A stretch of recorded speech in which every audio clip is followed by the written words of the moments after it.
the name above all names. May your kingdom be glorified. Your name is the King of Kings, Emmanuel,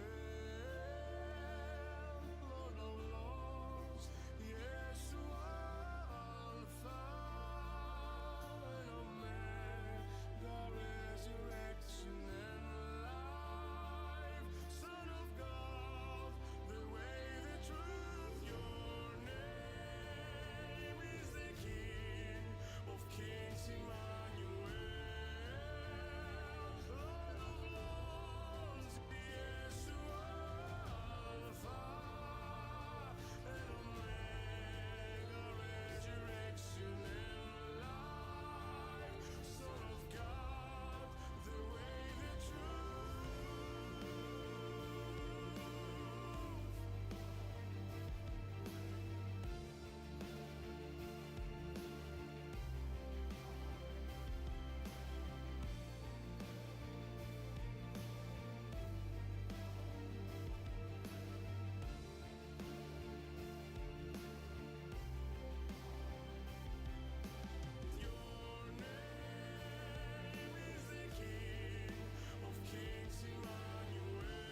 Okay, there we go.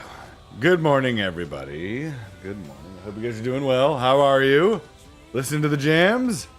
Having a good time?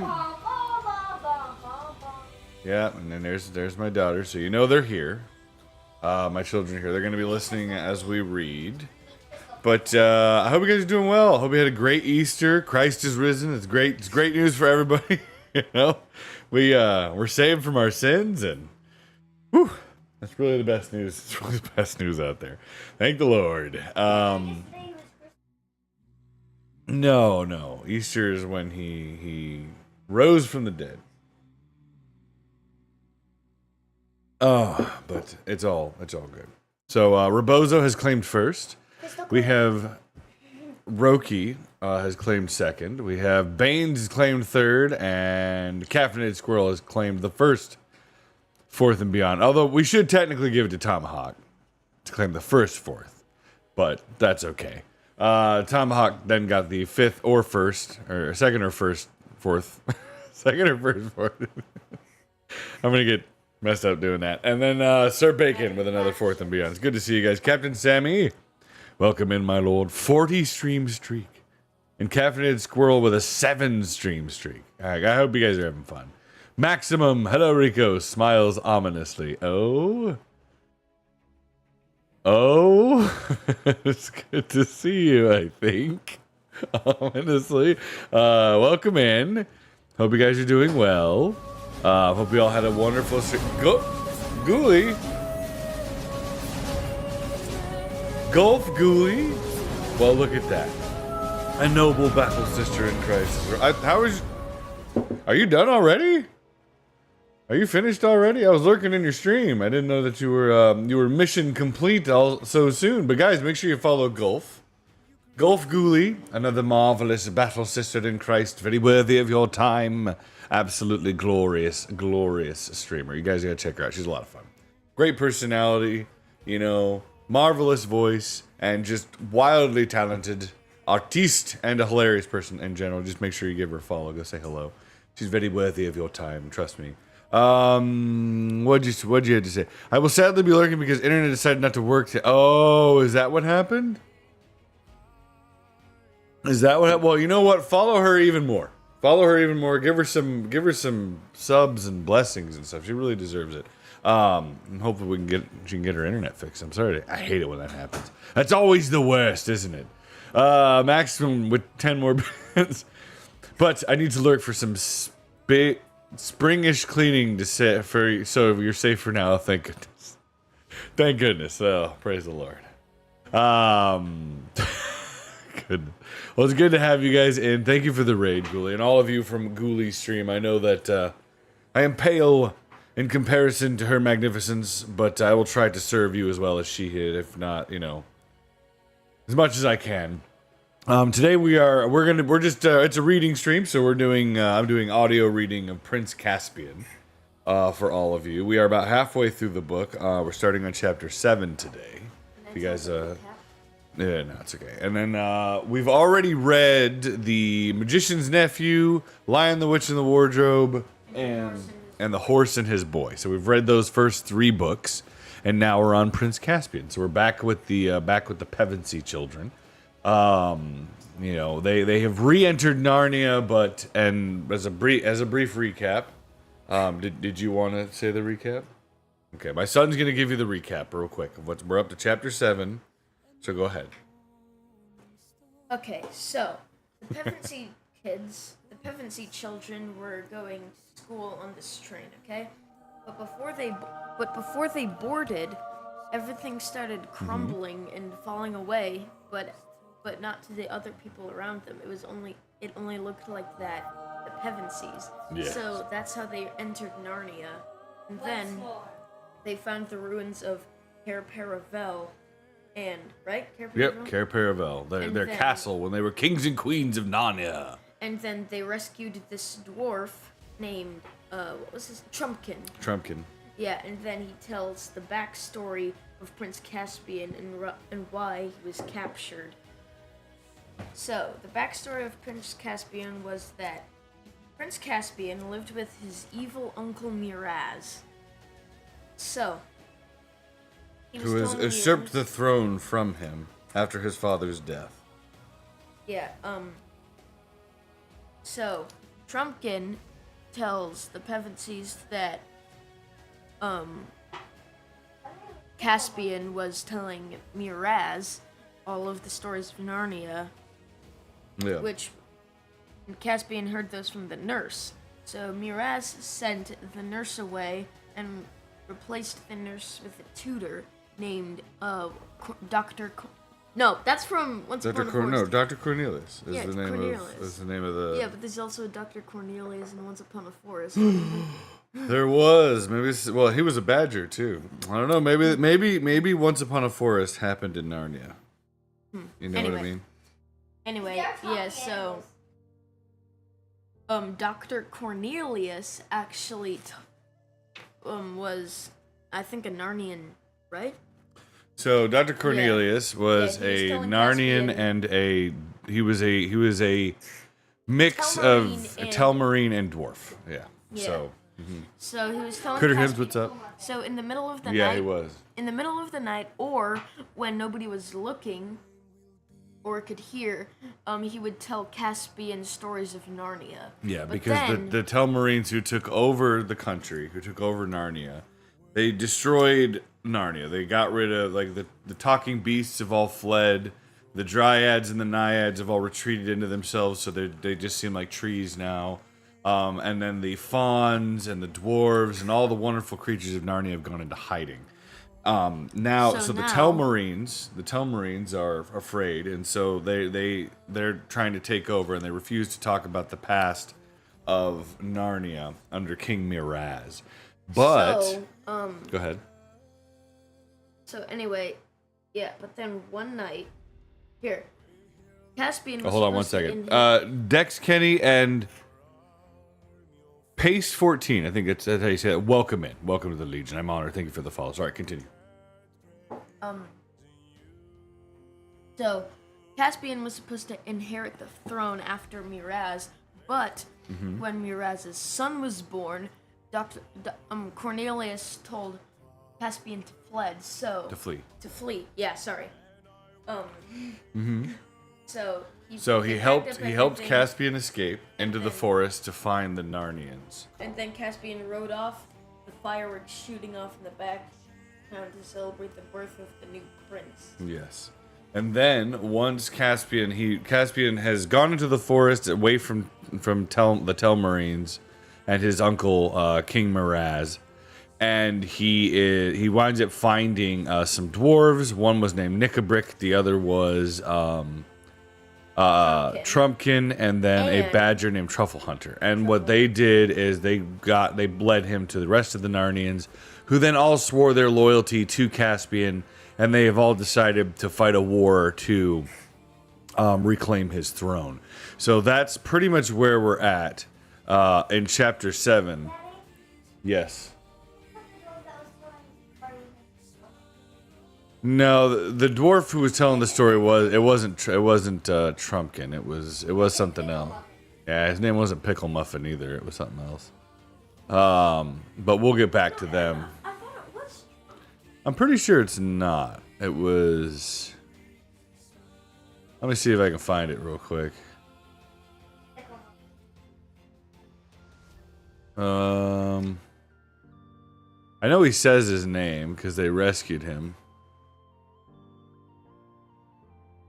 Let's see, they were bound. When last the dwarf was free, he rubbed his arms, twinkling, ghosts or not.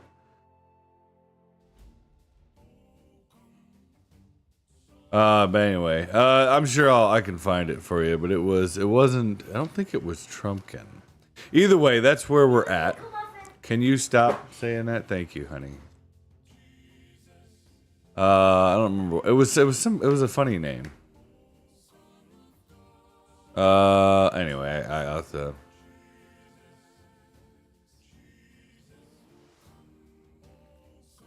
Caspian the 10th. Yeah, it doesn't really say his name that I can see it, but I know they talked about it. Anyway, we're going to read the rest of this. I hope you guys are ready. But good morning, everybody. Prepare for battle. If you guys have never heard the Chronicles of Narnia before, They're a great set of books written by C.S. Lewis.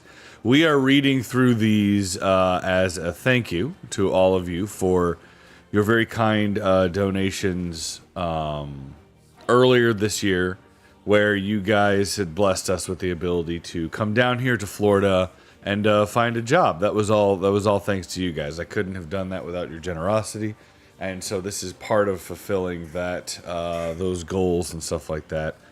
So thank you, and I hope this serves you well and you guys enjoy it. But all right, we're gonna get started here. This is gonna be we're gonna start at chapter 7 of Prince Caspian. You guys know the rules, right? Go ahead and open that door so we have some breeze. Okay, all right. So no talking, no fighting, especially over the chair. They like to fight over who gets to sit in the beanbag chair, even though it's already decided at the beginning. It's wild. Critter Hims, good to see you. How are you, my dear battle sister? Hope you're doing well today. It's a Rico. It is. It is. But sit back, relax, and then we'll go ahead and get started here. If the music is too loud, let me know.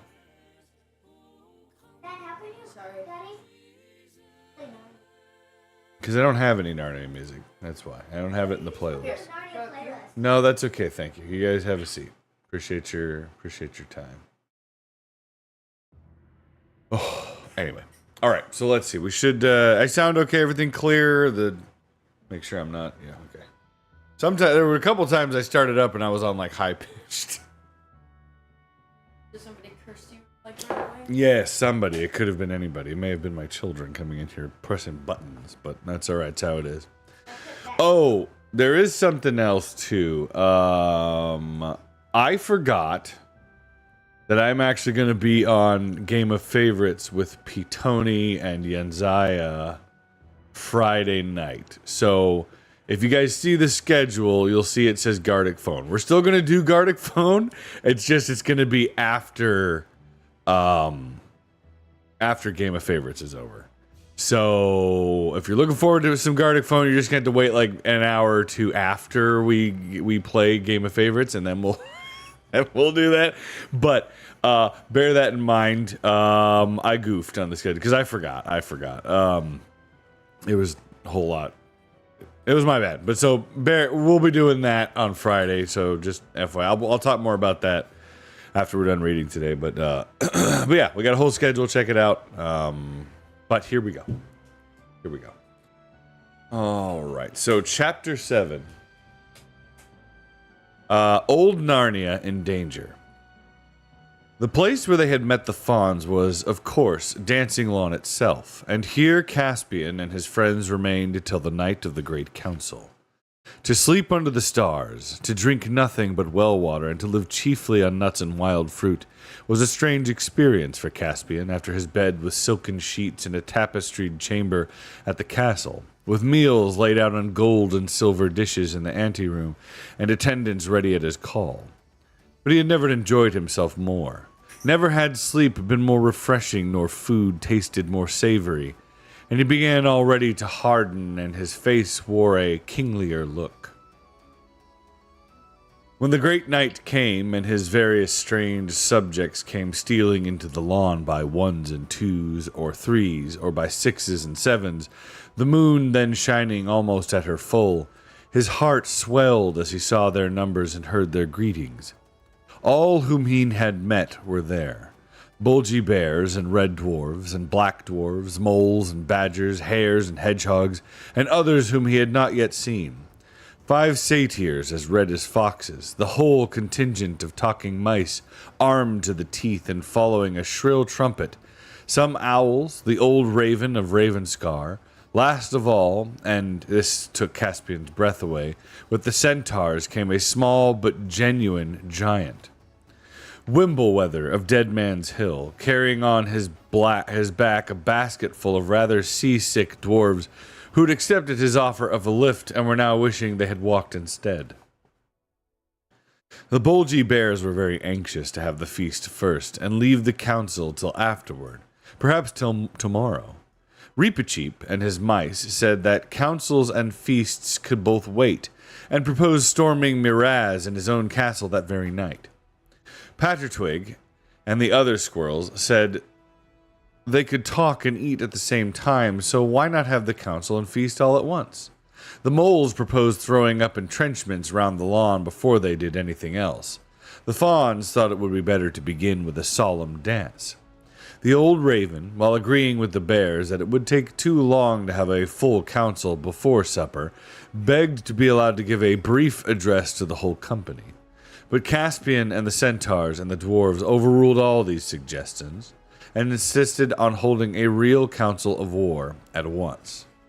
When all the other creatures had been persuaded to sit down quietly in a great circle, and when, with more difficulty, they had got Pattertwig to stop running to and fro and saying, "Silence! Silence! Everyone, for the king's speech!" Caspian, feeling a little nervous, got up and said, "Narnians," he began, but he never got any further, for at that very moment, Camillo the hare said, "Hush! There's a man somewhere near." They were all creatures of the wild, accustomed to being hunted, and they all became still as statues. The beasts all turned their noses in the direction which Camillo had indicated. "Smells like a man, and yet not quite like a man."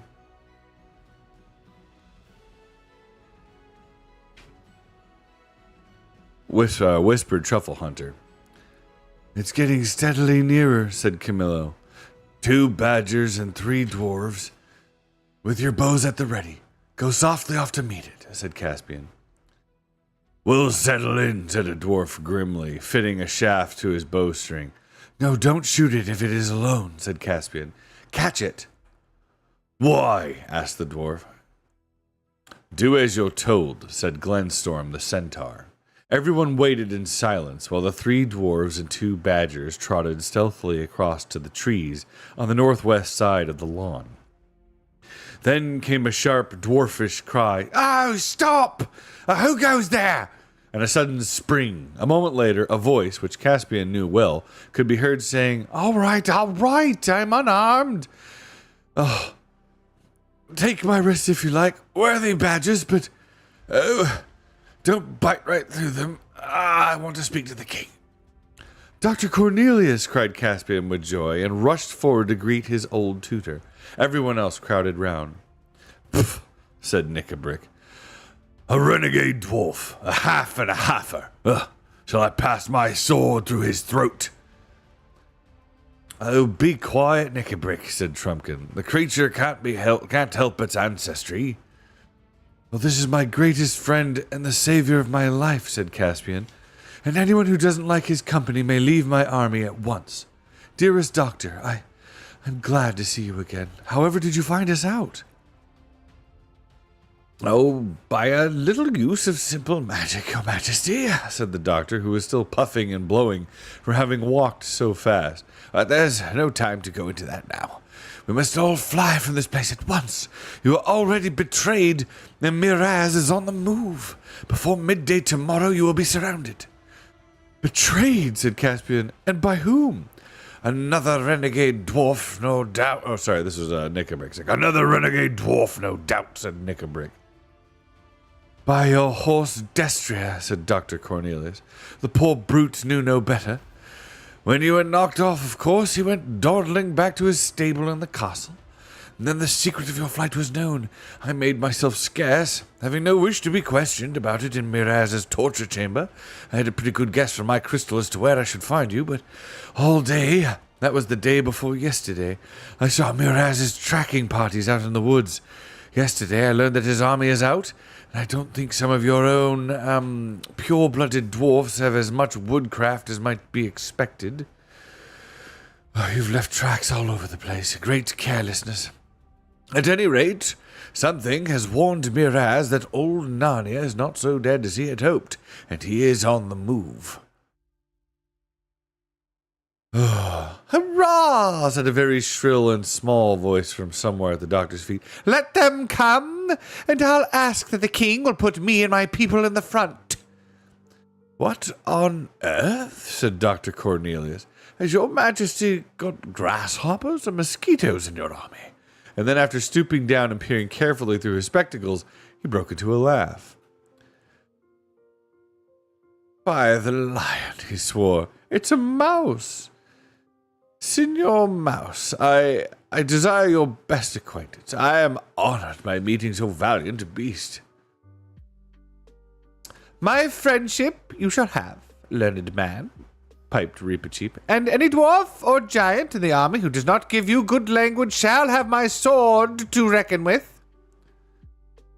Is there time for this foolery? Asked Knickerbrick. What are your plans, battle or flight? Battle if need be, said Trumpkin, but we are hardly ready for it, and yet this is no very defensible place.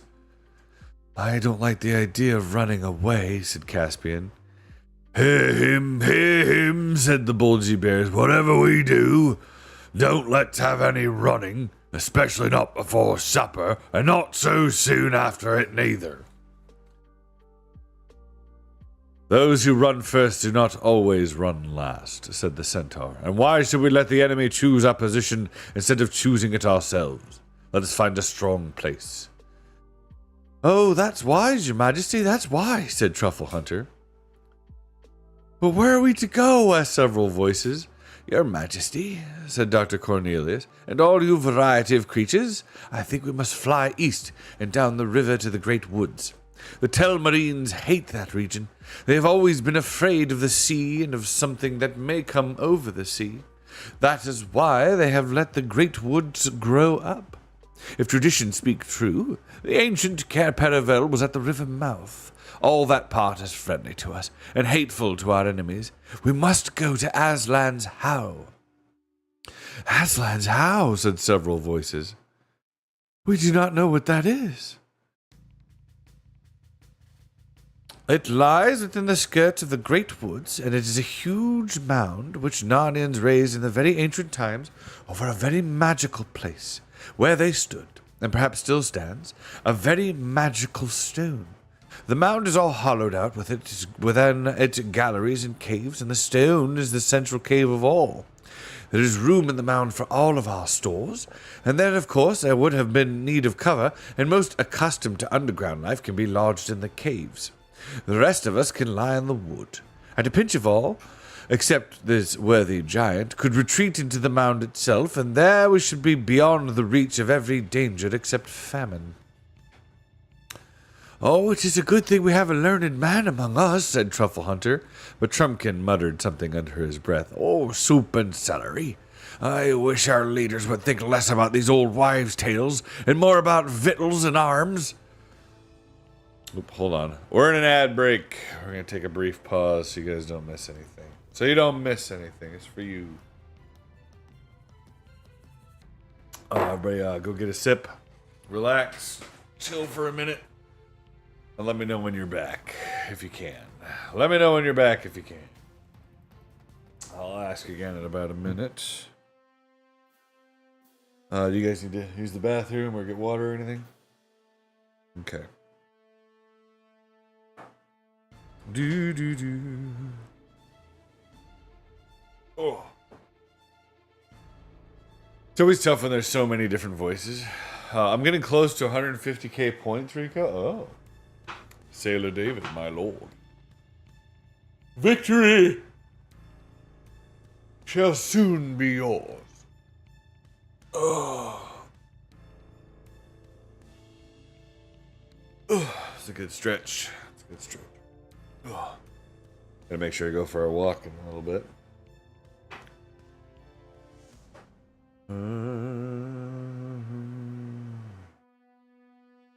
I'm subscribed. I've not to worry over ads. That's true, Archangel. Thank you for your generosity, my lord.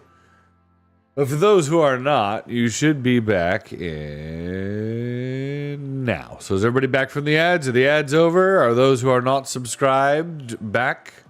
I hope certainly that you are. I'm going to assume you are. Because it's telling me that you guys are done. Huh? The game's back. Ready? Okay, here we go. Have a sit. Have a sit and be silent. Have a sit and be silent. And there we should be beyond the reach. Yeah, okay. Here we go. So it's a good thing we have a learned man among us, said Truffle Hunter. But Trumpkin muttered under his breath, "Oh, soup and celery.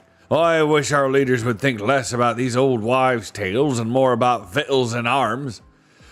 But all approved of Cornelius's proposal, and that very night, half an hour later, they were on the march. Before sunrise, they arrived at Aslan's Howe. It was certainly an awesome place, a round green hill on top of another hill, long since grown over with trees, and one little low doorway leading into it. The tunnels inside were a perfect maze till you got to know them, and they were lined and roofed with smooth stones, and on the stones, peering in the twilight, Caspian saw strange characters and snaky patterns, and pictures in which the form of a lion was repeated again and again. It all seemed to belong to an even older Narnia than the Narnia of which this nurse had told him. It was after they had taken up their quarters in and around the Howe that fortune began to turn against them. King Miraz's scouts soon found their new lair, and he and his army arrived on the edge of the woods. And as so often happens, the enemy turned out stronger than they had reckoned. Caspian's heart sank as he saw company after company arriving, and though Miraz's men may have been afraid of going into the wood, they were even more afraid of Miraz. And with him in command, they carried battle deeply into it, and sometimes often and to the Howe itself. Caspian and other captains, of course, made many sorties into the open country. Thus there was fighting on most days, and sometimes by night as well, but Caspian's party had on the whole the worst of it. At last there came a night when everything had gone so badly as possible, and the rain, which had been falling heavily all day, had ceased at nightfall, only to give place to raw cold. That morning Caspian had arranged what was his biggest battle yet, and all had hung their hopes on it. He, with most of the dwarfs, was to have fallen on the king's right wing at daybreak, and then, when they were heavily engaged, giant Wimbleweather, with the centaurs and some of the fiercest beasts, was to have broken out from another place and endeavored to cut the kings right off from the rest of the army. But it had all failed. No one had warned Caspian, because no one in these latter days of Narnia remembered that giants are not at all clever. Poor Wimbleweather, though as brave as a lion, was a true giant in that respect. He had broken out at the wrong time, and from the wrong place, and both his party and Caspian's had suffered badly and done the enemy little harm. The best of the bears had been hurt, a centaur terribly wounded, and there were a few in Caspian's party who had not lost blood. It was a gloomy company that huddled under the dripping trees to eat their scanty supper. The gloomiest of all was giant Wimbleweather. He knew it was all his fault. He sat in silence, shedding big tears which collected on the end of his nose and then fell off with a huge splash in the whole bivouac of the mice, who had been beginning to get warm and drowsy. Then all jumped up, shaking the water out of their ears and wringing their little blankets, and asked the giant in shrill but forcible voices whether he thought they weren't wet enough without this sort of thing. And then other people woke up and told the mice they had been enrolled as scouts and not as a concert party, and asked why they couldn't keep quiet. And Wimbleweather tiptoed away to find some place where he could be miserable in peace, and stepped on somebody's tail, and somebody, they said afterward it was a fox, bit him, and so everyone was out of temper. But in the secret and magical chamber at the heart of the Howe, King Caspian, with Cornelius and the Badger and Nickabrick and Trumpkin, were at council. Thick pillars of ancient workmanship supported the roof.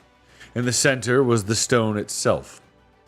A stone table, split right down the center and covered with what had once been writing of some kind, but ages of wind and rain and snow had almost worn them away in old times when the stone table had stood on the hilltop and the mound had not yet been built above it. They were not using the table nor sitting around it. It was too magic a thing for any common use.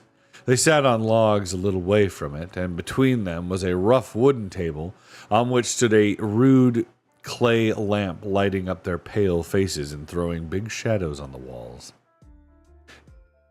"If your majesty is ever to use the horn," said Truffle Hunter, "I think the time has now come." Caspian had of course told them of his treasure several days ago. We are certainly in great need, answered Caspian, but it's hard to be sure we are at our greatest. Supposing there came an even worse need, and we had already used it. Well, by that argument, said Knickerbrick, your majesty will never use it until it is too late.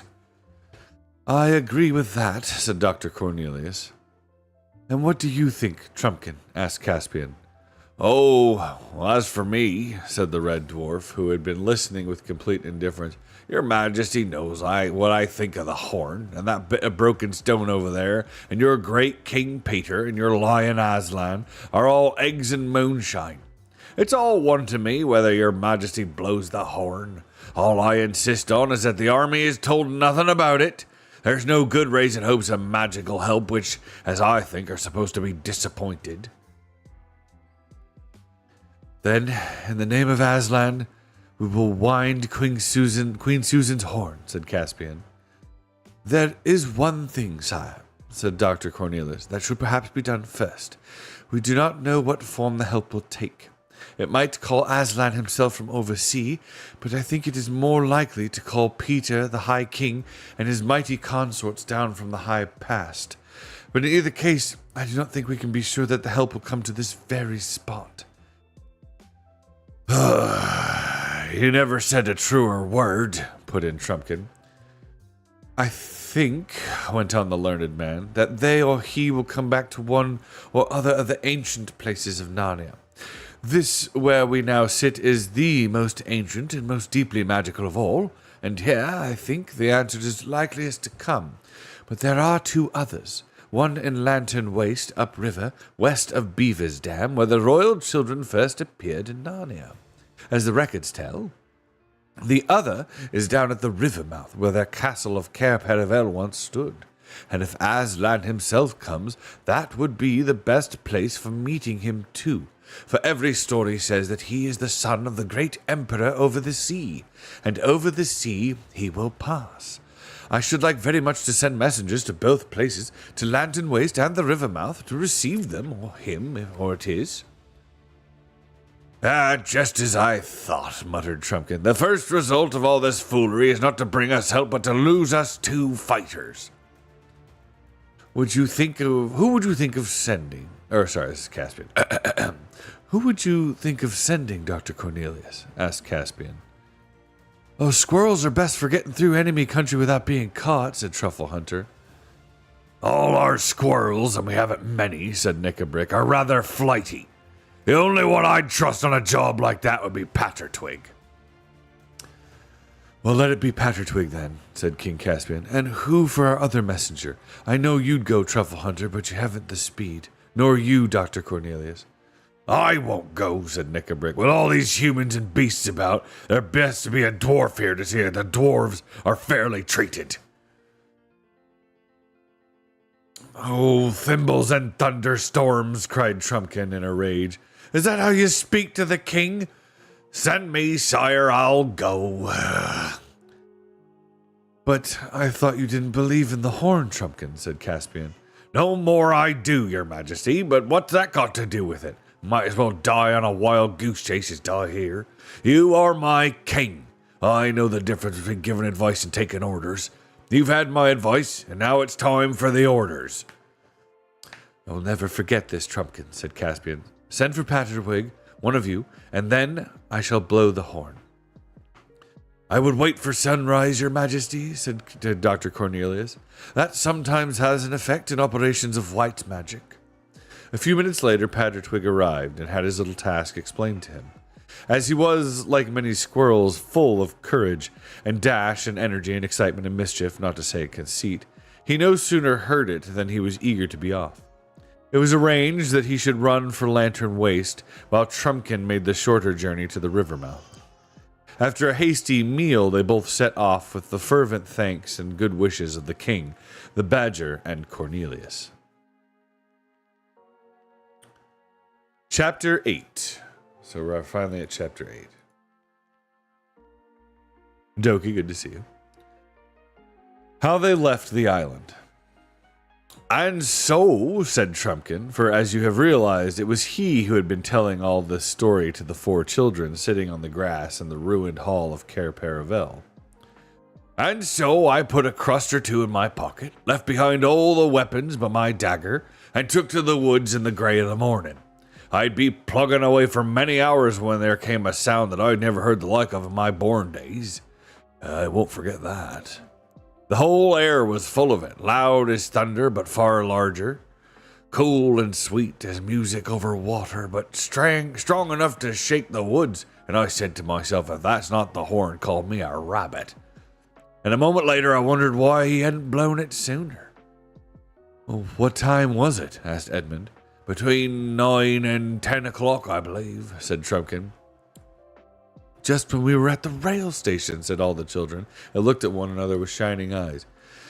Please go on, said Lucy to the dwarf. Well, as I was saying, I wondered, but I went on as hard as I could pelt. I kept on all night, and then when it was half light this morning, as if I'd no more sense than a giant, I risked a short cut across open country to cut off a big loop of the river, and was caught. Not by the army, but by a pompous old fool who has charge of a little castle which mirrors his last stronghold toward the coast over here, yes.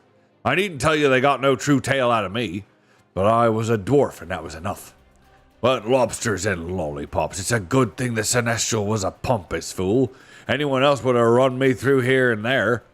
But nothing would do for him short of a grand execution, sending me down to the ghosts in the full ceremonial way.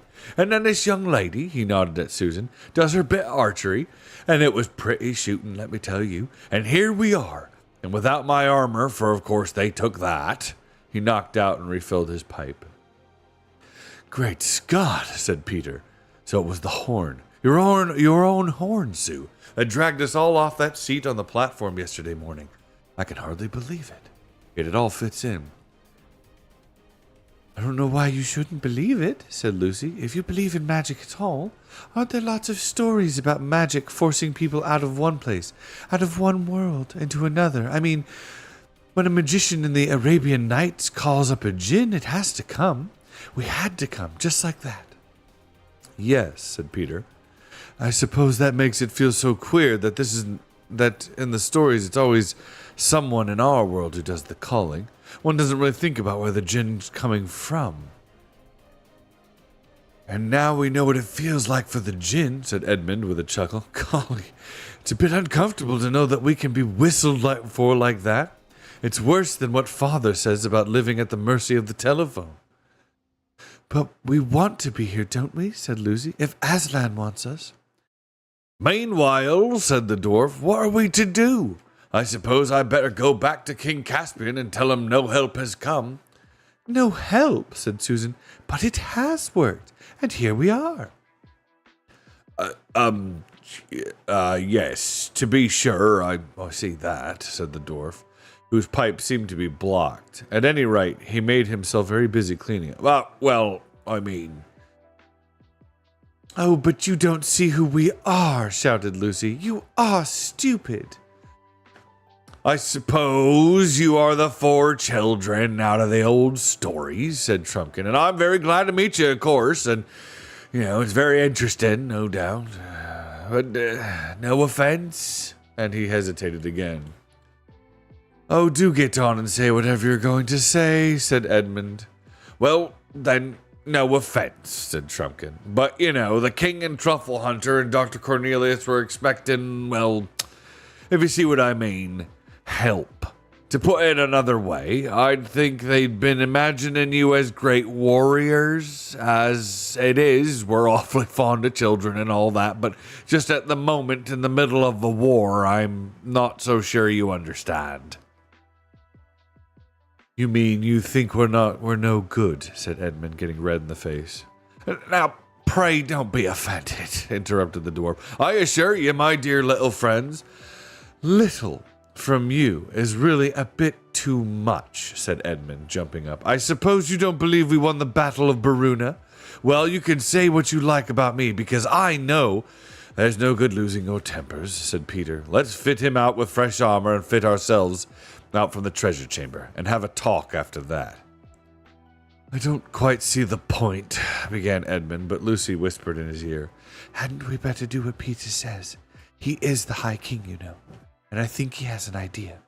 So Edmund agreed, and by the aid of his torch, they all, including Trumpkin, went down the steps. Sorry. Where were we? Yeah. So Edmund agreed, and by the aid of his torch, they all, including Trumpkin, went down the steps again into the dark coldness and dusty splendor of the treasure house. The dwarf's eyes glistened as he saw the wealth that lay on the shelves, though he had to stand on tiptoes to do so, and he muttered to himself, "It would never do to let Nick and Brick see this, never, oh." They found easily enough a mail shirt for him, a sword, a helmet, a shield, a bow, and a quiver full of arrows, all of dwarfish size.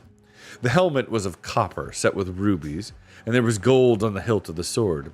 Trumpkin had never seen, much less carried, so much wealth in all of his life. The children also put on mail shirts and helmets, a sword and shield were found for Edmund, and a bow for Lucy. Peter and Susan were, of course, already carrying their gifts, and they came back up the stairway jingling in their mail, and already looking and feeling more like Narnians and less like school children. The two boys were behind, apparently making some plan. Lucy heard Edmund say, "No, let me do it. It'll be more of a sucks for him if I win, and less of a letdown for all of us if I fail." "All right, Ed," said Peter. And when they came out into the daylight, Edmund turned to the dwarf very politely and said, "I've got something to ask you. Kids like us don't often have the chance of meeting a great warrior like you. Would you have a little fencing match with me? It would be frightfully decent." "Ah, but lad," said Trumpkin, "these swords are sharp." "Oh, I know," said Edmund, "but I'll never get anywhere near you, and you'll be quite clever enough to disarm me without doing me any damage." "It's a dangerous game," said Trumpkin, "but since you make such a point of it, I'll try a pass or two." Both swords were out in a moment, and the three others jumped off the dais and stood watching.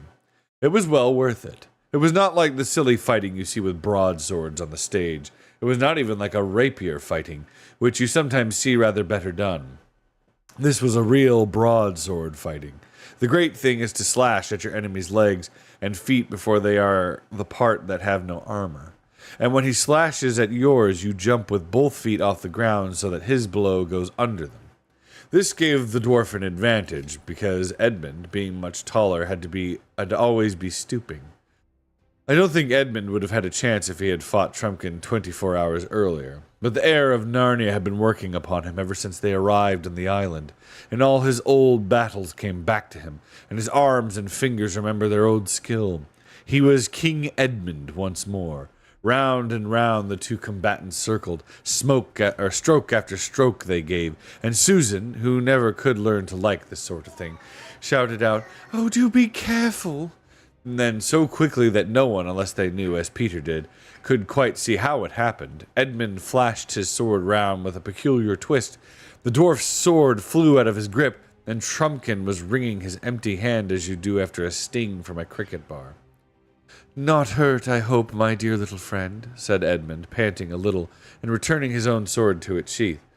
"All right, I see the point," said Trumpkin dryly. "You know a trick I never learned." That's quite true," put in Peter. "The best swordsman in the world may be disarmed by a trick that's new to him. I think it's only fair to give Trumpkin a chance or something else. Will you have a shooting match with my sister? There are no tricks in archery, you know." You're jokers, you are," said the dwarf.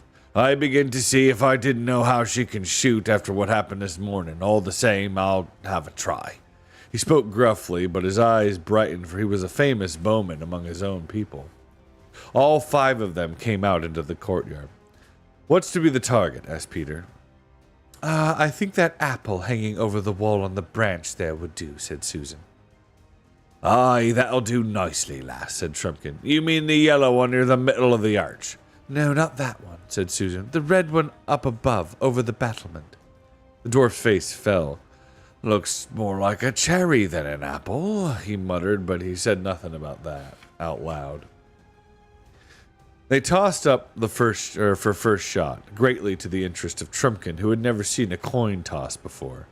And Susan lost. They were to shoot from the top of the steps that led from the hall into the courtyard. Everyone could see from the way the dwarf took his position and handled his bow that he knew what he was about. Twang went the string. It was an excellent shot. The tiny apple shook as the arrow passed, and a leaf came fluttering down.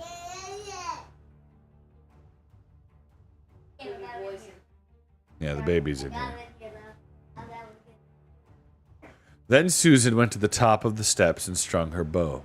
She was not enjoying her match half so much as Edmund had enjoyed his, not because she had any doubt about hitting the apple, but because Susan was so tender-hearted that she almost hated to beat someone who had been beaten already.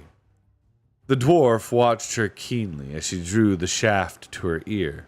A moment later, with a little soft thump which they could all hear in that quiet place, the apple fell to the ground with Susan's arrow in it. "Oh, well done, Sue!" shouted the other children. "It wasn't really any better than yours," said Susan to the dwarf. "I think there was a tiny breath of wind as you shot." "No, there wasn't," said Trumpkin. "Don't tell me. I know when I am fairly beaten. I won't even say that the scar of my last wound catches me a bit when I get my arm well back." "Are you wounded?" said Lucy. "Do let me look." "It's not a sight for little girls," began Trumpkin, but then he suddenly checked himself. "There I go talking like a fool again," he said. "I suppose you're as likely to be a great surgeon as your brother was to be a great swordsman or your sister to be a great archer." He sat down on the steps and took off his hauberk and slipped down his little shirt, showing an arm hairy and muscular in proportion as a sailor's, though not much bigger than a child's. There was a clumsy bandage on the shoulder which Lucy proceeded to unroll. Underneath, the cut looked very nasty, and there was a good deal of swelling. "Oh, poor Trumpkin," said Lucy. "How horrid." Then she carefully dripped onto it one single drop of the cordial from her flask. "Hello? Eh? What have you done?" said Trumpkin. But however he turned his head and squinted and whisked his beard to and fro, he couldn't quite see his own shoulder. Then he felt it as well as he could, getting his arms and fingers into very difficult positions, as you do when you're trying to scratch a place that is just out of reach. Then he swung his arm and raised it and tried the muscles, and finally jumped to his feet, crying, "Giants and junipers! It's cured! It's as good as new!" After that he burst into a great laugh and said, "Well, I've made as big a fool of myself as ever a dwarf did. No offence, I hope. Oh, my humble duty to your majesty's all humble duty. Oh, thanks for my life, my cure, my breakfast, and my lesson." The children all said it was quite all right, and not to mention it. "And now," said Peter, "if you've really decided to believe in us—" "Oh, I have," said the dwarf. "It's quite clear that we have to do now. We must join King Caspian at once." "The sooner the better," said Trumpkin. My being such a fool has already wasted about an hour." "It's about 2 days' journey the way you came," said Peter. "For us, I mean. We can't walk all day and night like you dwarfs." Then he turned to the others. "What Trumpkin calls Aslan's How is obviously the stone table itself. You remember it was about half a day's march, or a little less, from there down to the fords of Baruna." "Baruna's Bridge, we call it," said Trumpkin. "There was no bridge in our time," said Peter. "And then from Baruna down to there was another day and a bit. We used to get home about tea time on the second day, going easily. Going hard, we could do the whole thing in a day and a half, perhaps. But remember, it's all woods now," said Trumpkin, "and there are enemies to dodge." "Look here," said Edmund, "we need to go by the same way that our dear little friend came." No more of that, your majesty, if you love me," said the dwarf. "Very well," said Edmund. "May I say our DLF?" "Oh, Edmund," said Susan, "don't keep on him like that." "That's all right, lass. I mean, your majesty," said Trumpkin with a chuckle. "A joy won't raise a blister." And after that, they often called him the DLF, till they'd almost forgotten what it meant. "As I was saying," continued Edmund, "we needn't go that way. Why shouldn't we row a little south till we come to Glasswater Creek and row up to it? That brings us up to behind the hill of the stone table, and we'll be safe while we're at sea. If we start at once, we can be at the head of the glass water before dark. Get a few hours sleep, and then we'll be with Caspian pretty early tomorrow. Well, a thing is to know the coast, said Trumpkin. None of us knows anything about glass water. What about food? Asked Susan. Oh, we'll have to do with apples, said Lucy. Do let's get on. We've done nothing yet, and we've been here nearly 2 days. And anyway, no one's going to have my hat for a fish basket again, said Edmund. They used one of the raincoats as a kind of bag and put a good many apples in it. Then they all had a good long drink as well, for they would meet no more fresh water till they landed at the head of the creek and went down to the boat. The children were sorry to leave Cair Paravel, which, even in ruins, had begun to feel like home again. The DLF had better steer, said Peter, and Ed and I will take an oar each. Half a moment, though. We'd better take off our mail. We're going to be pretty warm before we're done. The girls had better be in the bows or the bows and shout directions to the DLF because he doesn't know the way. They better get us a fair way out to sea till we pass the island. And soon the green wooded coast of the island was falling away behind them, and its little bays and headlands were beginning to look flatter, and the boat was rising and falling in the gentle swell. The sea began to grow bigger around them, and in the distance, bluer. But close round the boat it was green and bubbly. Everything smelled salt, and there was no noise except the swishing of water, and the clop of water against the sides, and the splash of the oars, and the jolting noise of the rowlocks. The sun grew hot.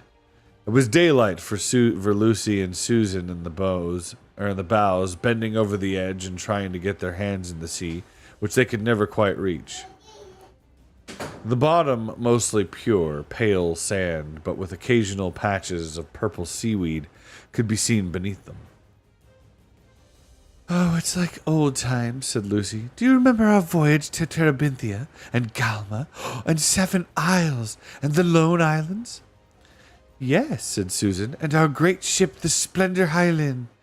Oh, with the swan's head at her prow and the carved swan's wings coming back almost to her waist. Oh, and the silken sails and the great stern lanterns. And the feasts on the poop and the musicians, do you remember? Do you remember when we had the musicians up in the rigging playing flutes so that it sounded like music out of the sky? Presently, Susan took over Edmund's oar, and he came forward to join Lucy. They had passed the island now and stood closer into the shore. Oh, hold on, we got another ad break. We'll take a pause.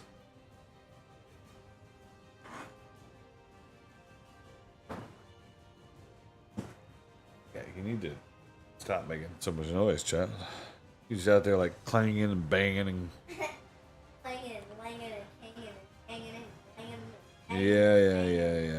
Please just chill. Oh. Anyway, yeah, I see that you guys are in the ads. Don't worry. Don't worry. I see the ads. I see them. We're gonna pause here for while you guys suffer through those, and then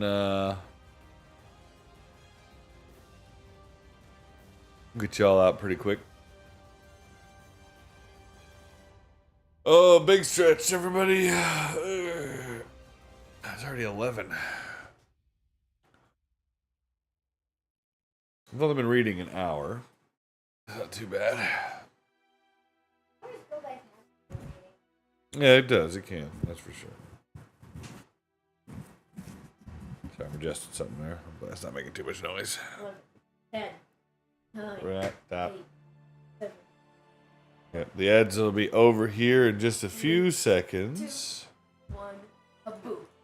All right, and we should be back. So welcome back, everybody. If you are back from the ads, please let me know, just so I can confirm, and then we'll continue. Because hopefully you are. All right, Caffeinated Squirrel, thank you, Battle Sister. I appreciate that. All right, so we're back. No, Caffeinated Squirrel is a Battle Sister. glorious and angelic in her visage, I'm sure. Let's see. All right, we've got... Where do we leave off? Right here. Okay. So, presently, Susan took over Edmund's oar, and he came forward to join Lucy. They had passed the island now and stood closer into the shore, all wooded and deserted. They would have thought it was very pretty if they had not remembered the time when it was open and breezy and full of merry friends. This is pretty grueling work, said Peter. Can't I row for a bit, said Lucy. The oars are too big for you, said Peter. Shortly, not because he was cross, but because he had no strength to spare for talking. Chapter 9. What Lucy Saw. Susan and the two boys were bitterly tired with rowing before they rounded the last headland and began the final pull up Glasswater itself. And Lucy's head ached from the long hours of sun and the glare on the water. Even Trumpkin longed for the voyage to be over. The seat on which he sat to steer had been made for men, not dwarfs, and his feet did not reach the floorboards, and everyone knows how uncomfortable that is even for 10 minutes. And as they all grew more tired, their spirits fell. Up till now, the children had only been thinking of how to get to Caspian. Now they wondered what they would do when they found him, and how a handful of dwarfs and woodland creatures could defeat an army of grown-up humans. Twilight was coming on as they rode slowly up the windings of Glasswater Creek, a twilight which deepened as the banks grew closer together, and the overhanging trees began almost to meet overhead. It was very quiet in here as the sound of the sea died away behind them. They could even hear the trickle of the little streams that poured down from the forest into Glasswater. They went ashore, at last, far too tired to attempt lighting a fire, and even a supper of apples, though most of them felt that they would never wanted to see an apple again. Seemed better than trying to catch or shoot anything. After a little silent munching, they all huddled down together in the moss and dead leaves between 4 large beech trees. Everyone except Lucy went to sleep at once. Lucy, being far less tired, found it hard to get comfortable. Also, she had forgotten till now that all dwarfs snore. She knew that one of the best ways of getting to sleep is to stop trying, so she opened her eyes. Through a gap in the bracken and branches, she could just see a patch of water in the creek and the sky above it. Then, with a thrill of memory, she saw again, after all those years, the bright Narnian stars. She had once known them better than the stars of our world, because as a queen in Narnia, she had gone to bed much later than as a child in England. And there they were, at least. 3 of the summer constellations could be seen from where she lay: the ship, the hammer, and the leopard. Dear old leopard, she murmured happily to herself. Instead of getting drowsier, she was getting more awake, with an odd nighttime, dreamish kind of wakefulness. The creek was growing brighter. She knew now that the moon was on it, though she couldn't see the moon, and now she began to feel that the whole forest was coming awake like herself. Hardly knowing why she did it, she got up quickly and walked a little distance away from their bivouac. "Oh, this is lovely," said Lucy to herself. It was cool and fresh. Delicious smells were floating everywhere. Somewhere close by, she heard the twitter of a nightingale beginning to sing, and then stopping, then beginning again. It was a little lighter ahead. She went toward the light and came to a place where there were fewer trees and whole patches or pools of moonlight. But the moonlight and the shadows so mixed that you could hardly be sure where anything was or what it was. At the same moment, the nightingale, satisfied at last with its tuning up, burst into full song. Lucy's eyes began to grow accustomed to the light, and she saw the trees that were nearest her more distinctly. A great longing for the old days when the trees could talk in Narnia came over her. She knew exactly how each of these trees would talk if only she could wake them, and what sort of human form it would put on. She looked at a silver birch. It would have a soft, showery voice and would look like a slender girl with hair blown all about her face and fond of dancing. She looked at the oak. He would be a wizened but hearty old man with a frizzled beard and warts on his face, and hands and hair growing out of the warts. She looked at the beech under which she was standing. Ah, she would be the best of all. She would be a gracious goddess, smooth and stately, the lady of the wood. "Oh, trees, trees, trees," said Lucy, though she had not been intending to speak at all. "Oh, trees, wake, wake, wake.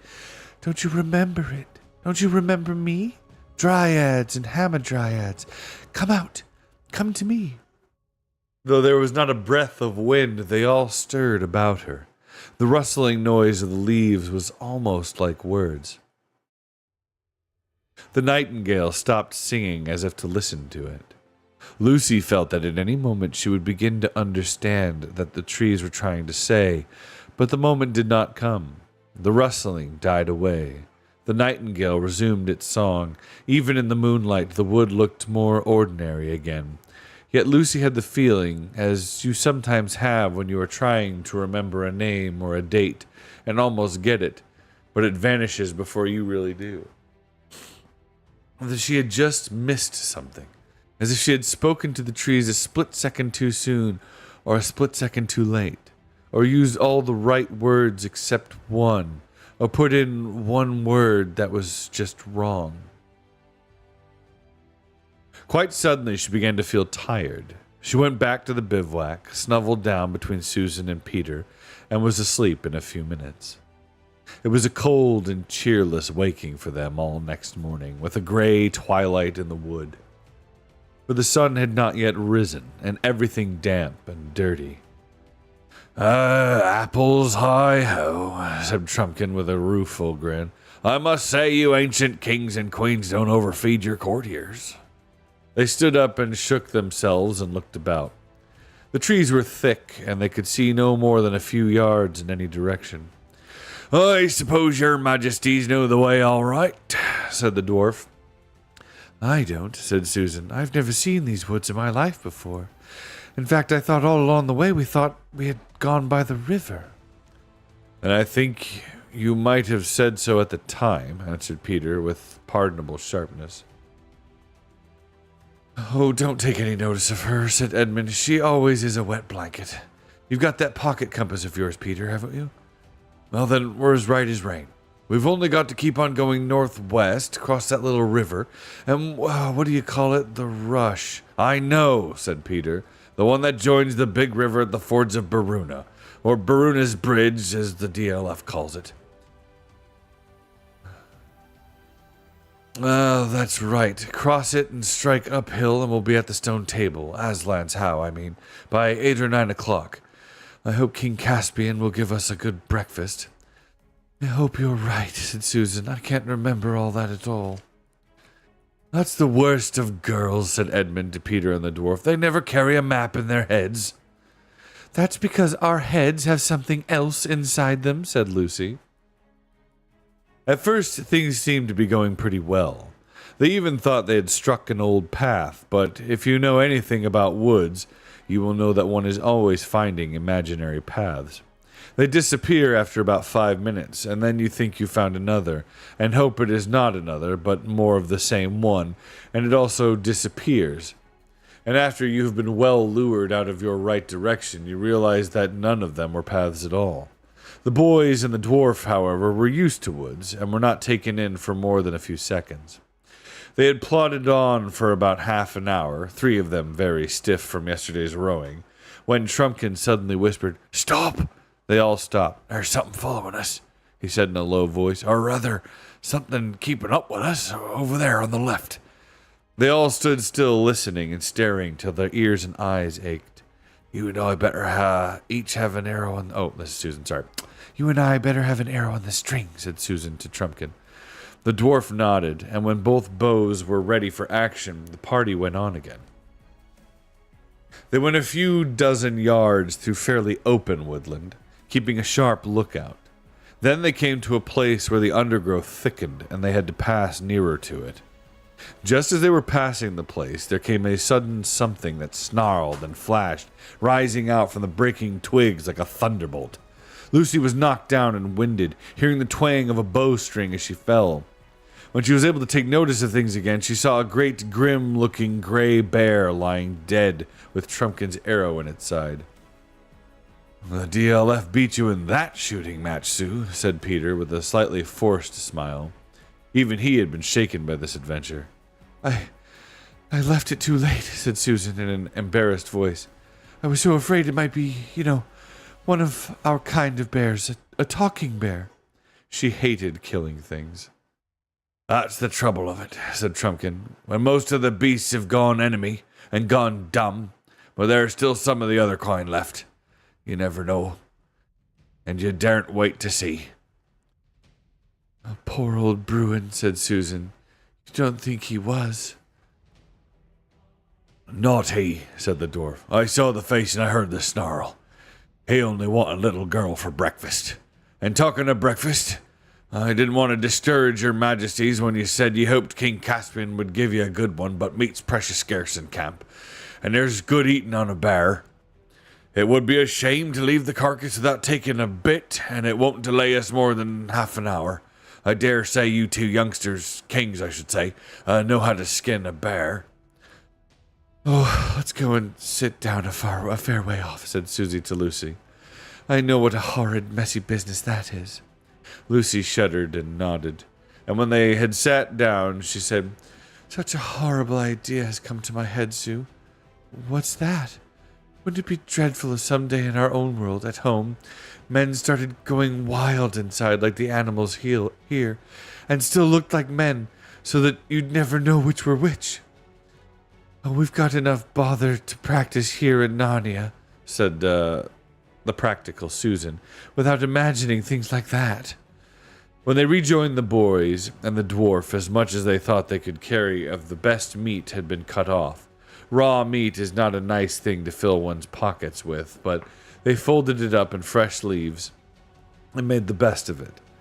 They were all experienced enough to know that they would feel quite differently about these squishy and unpleasant parcels when they had walked long enough to be really hungry. On they trudged again, stopping to wash 3 pairs of hands that needed it in the first stream they passed, until the sun rose and the birds began to sing, and more flies than they wanted were buzzing in the bracken. The stiffness from yesterday's rowing began to wear off. Everybody's spirits rose, the sun grew warmer, and they took their helmets off and carried them. "I suppose we are going right," said Edmund about an hour later. "I don't see how we can go wrong as long as we don't bear too much to the left," said Peter. "If we bear too much to the right, the worst that can happen is wasting a little time by striking the river too soon and not cutting off the corner." And again they trudged on with no sound except the thud of their feet and the jingle of their changed shirts. "Where's this bally rush got to?" said Edmund a good deal later. "I certainly thought we'd have struck it by now," said Peter, "but there's nothing to do but keep on."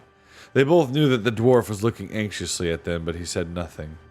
And still they trudged on, and their mail shirts began to feel very hot and heavy. "What on earth?" said Peter suddenly. They had come without seeing it, almost to the edge of a small precipice from which they looked down into a gorge with a river at the bottom. On the far side of the cliffs rose much higher. None of the party except Edmund and perhaps Trumpkin was a rock climber. "I'm sorry, Peter."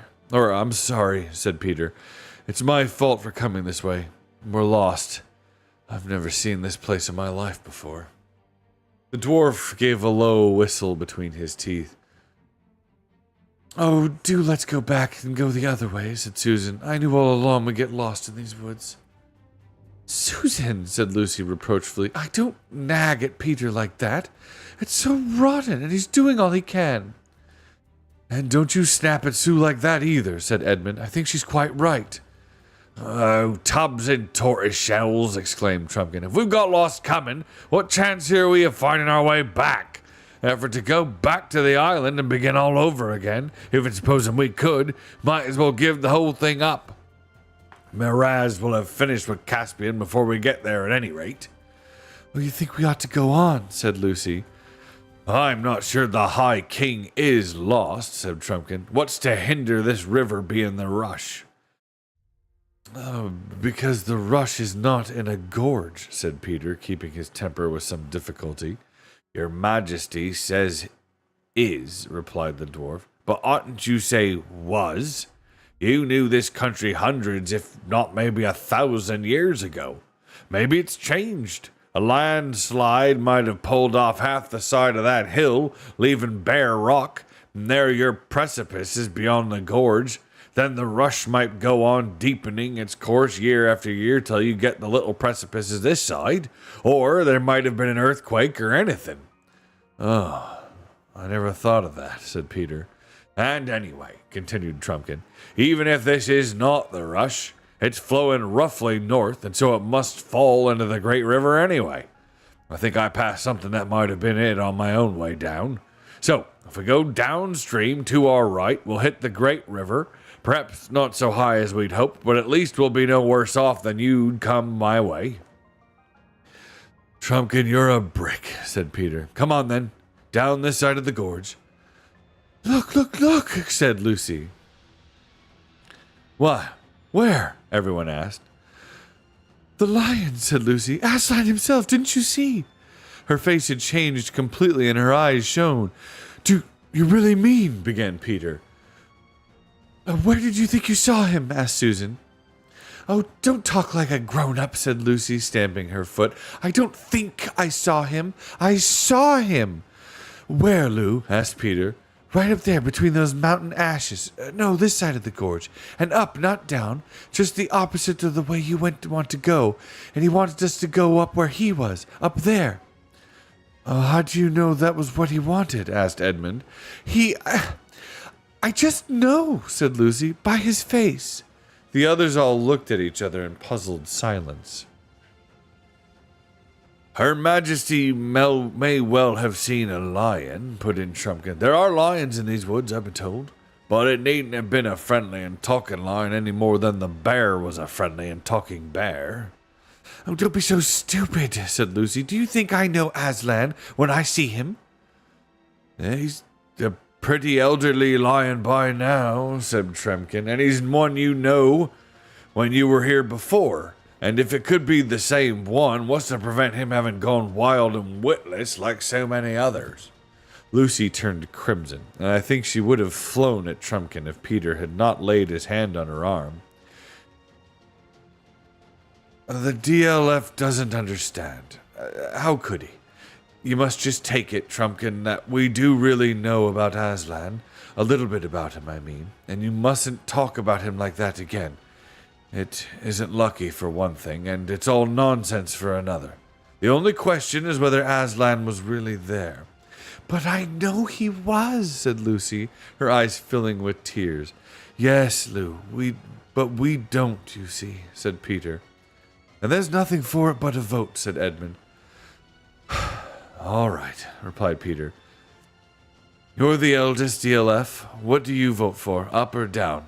Down, said the dwarf. I know nothing about Aslan, but I do know that if we turn left and follow the gorge up, it might lead us all day before we found a place where we could cross it.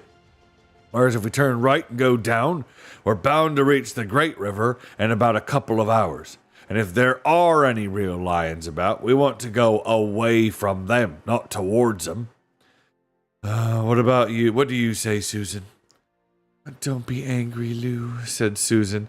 Well, I do think we should go down. I'm dead tired. Do let's get out of this wretched wood into the open as quick as we can. And none of us except you saw anything. Edmund, said Peter. Well, there's just this, said Edmund, speaking quickly and turning a little red. When we first discovered Narnia a year ago, or 1,000 years ago, whichever it was Lucy who discovered it first. And none of us would believe her. I was the worst of the lot, I know. Yet she was right, after all. Wouldn't it be fair to believe her this time? I vote for going up. Oh, Ed, said Lucy, and seized his hand. And now it's your turn, Peter, said Susan, and I do hope... Oh, shut up, and let a chap think, interrupted Peter. I'd much rather not have to vote. You're the High King, said Trumpkin sternly. down, said Peter after a long pause. I know Lucy may be right after all, but I can't help it. We must be one or the other. And so they set off to their right, along the edge, downstream. And Lucy came last of the party, crying bitterly. That's the end of chapter 9. Good to see you, Nix.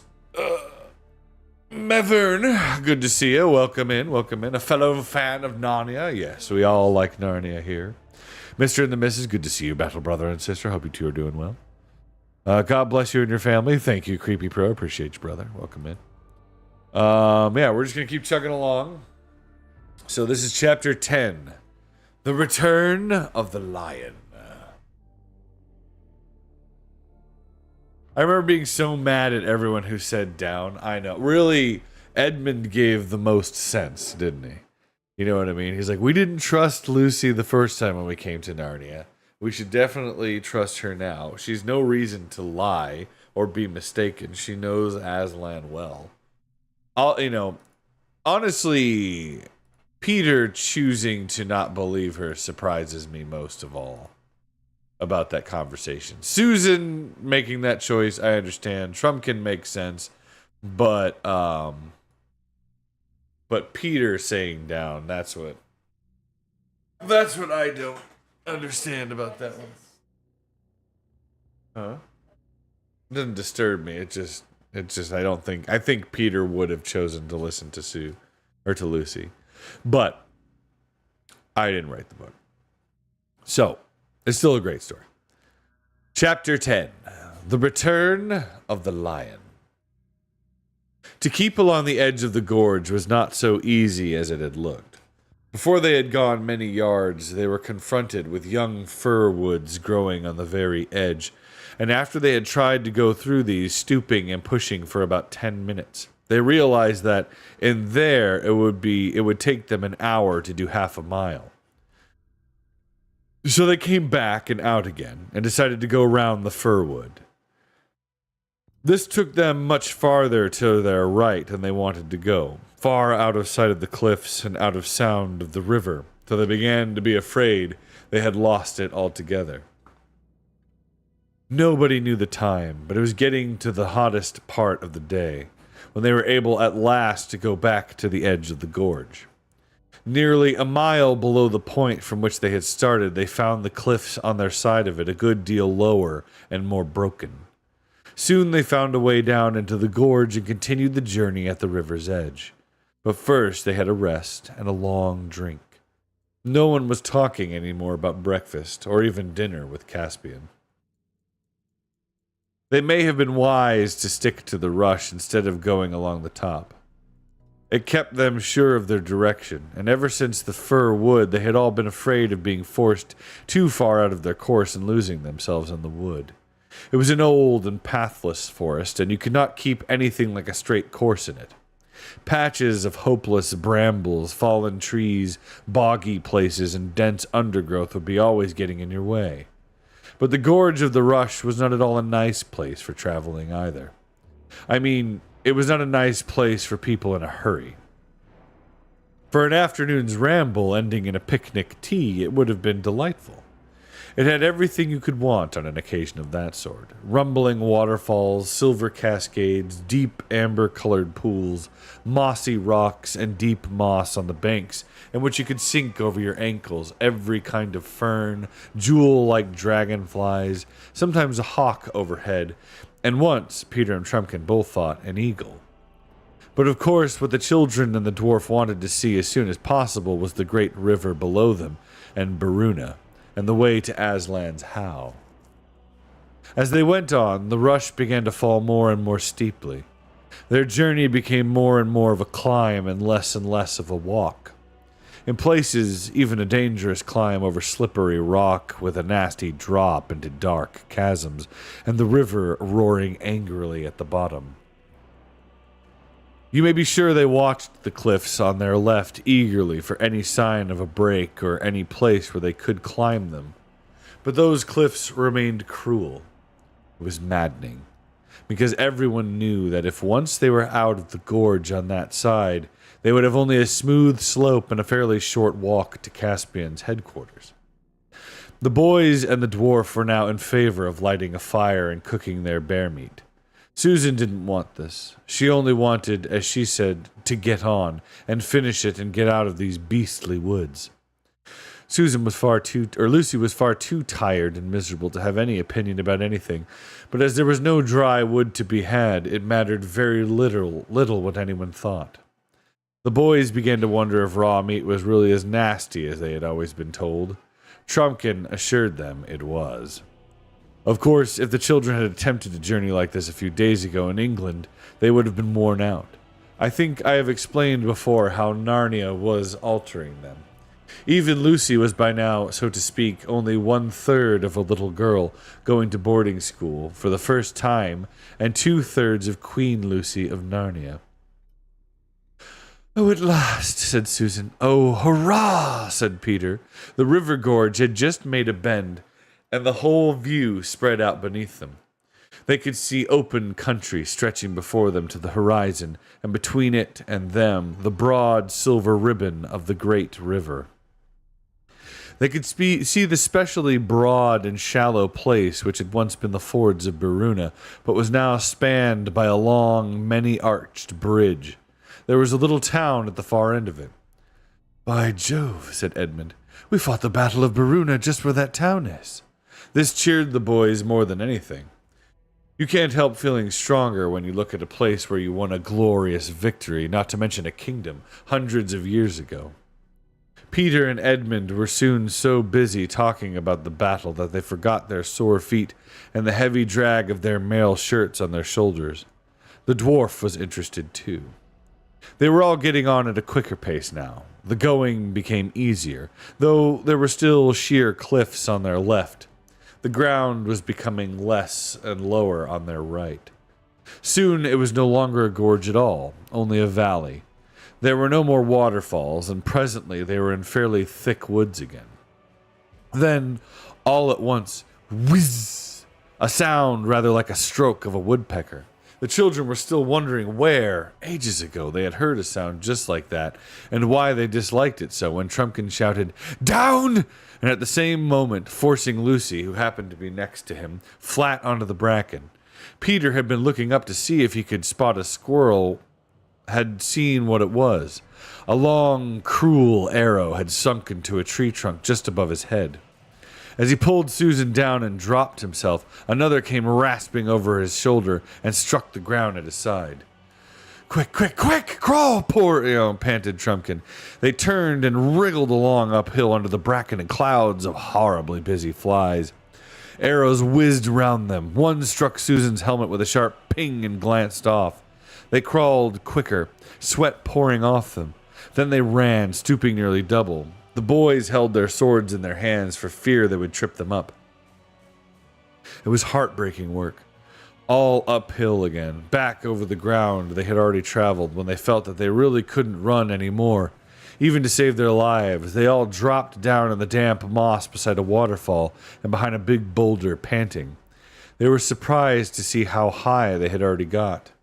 They listened intently and heard no sound of pursuit.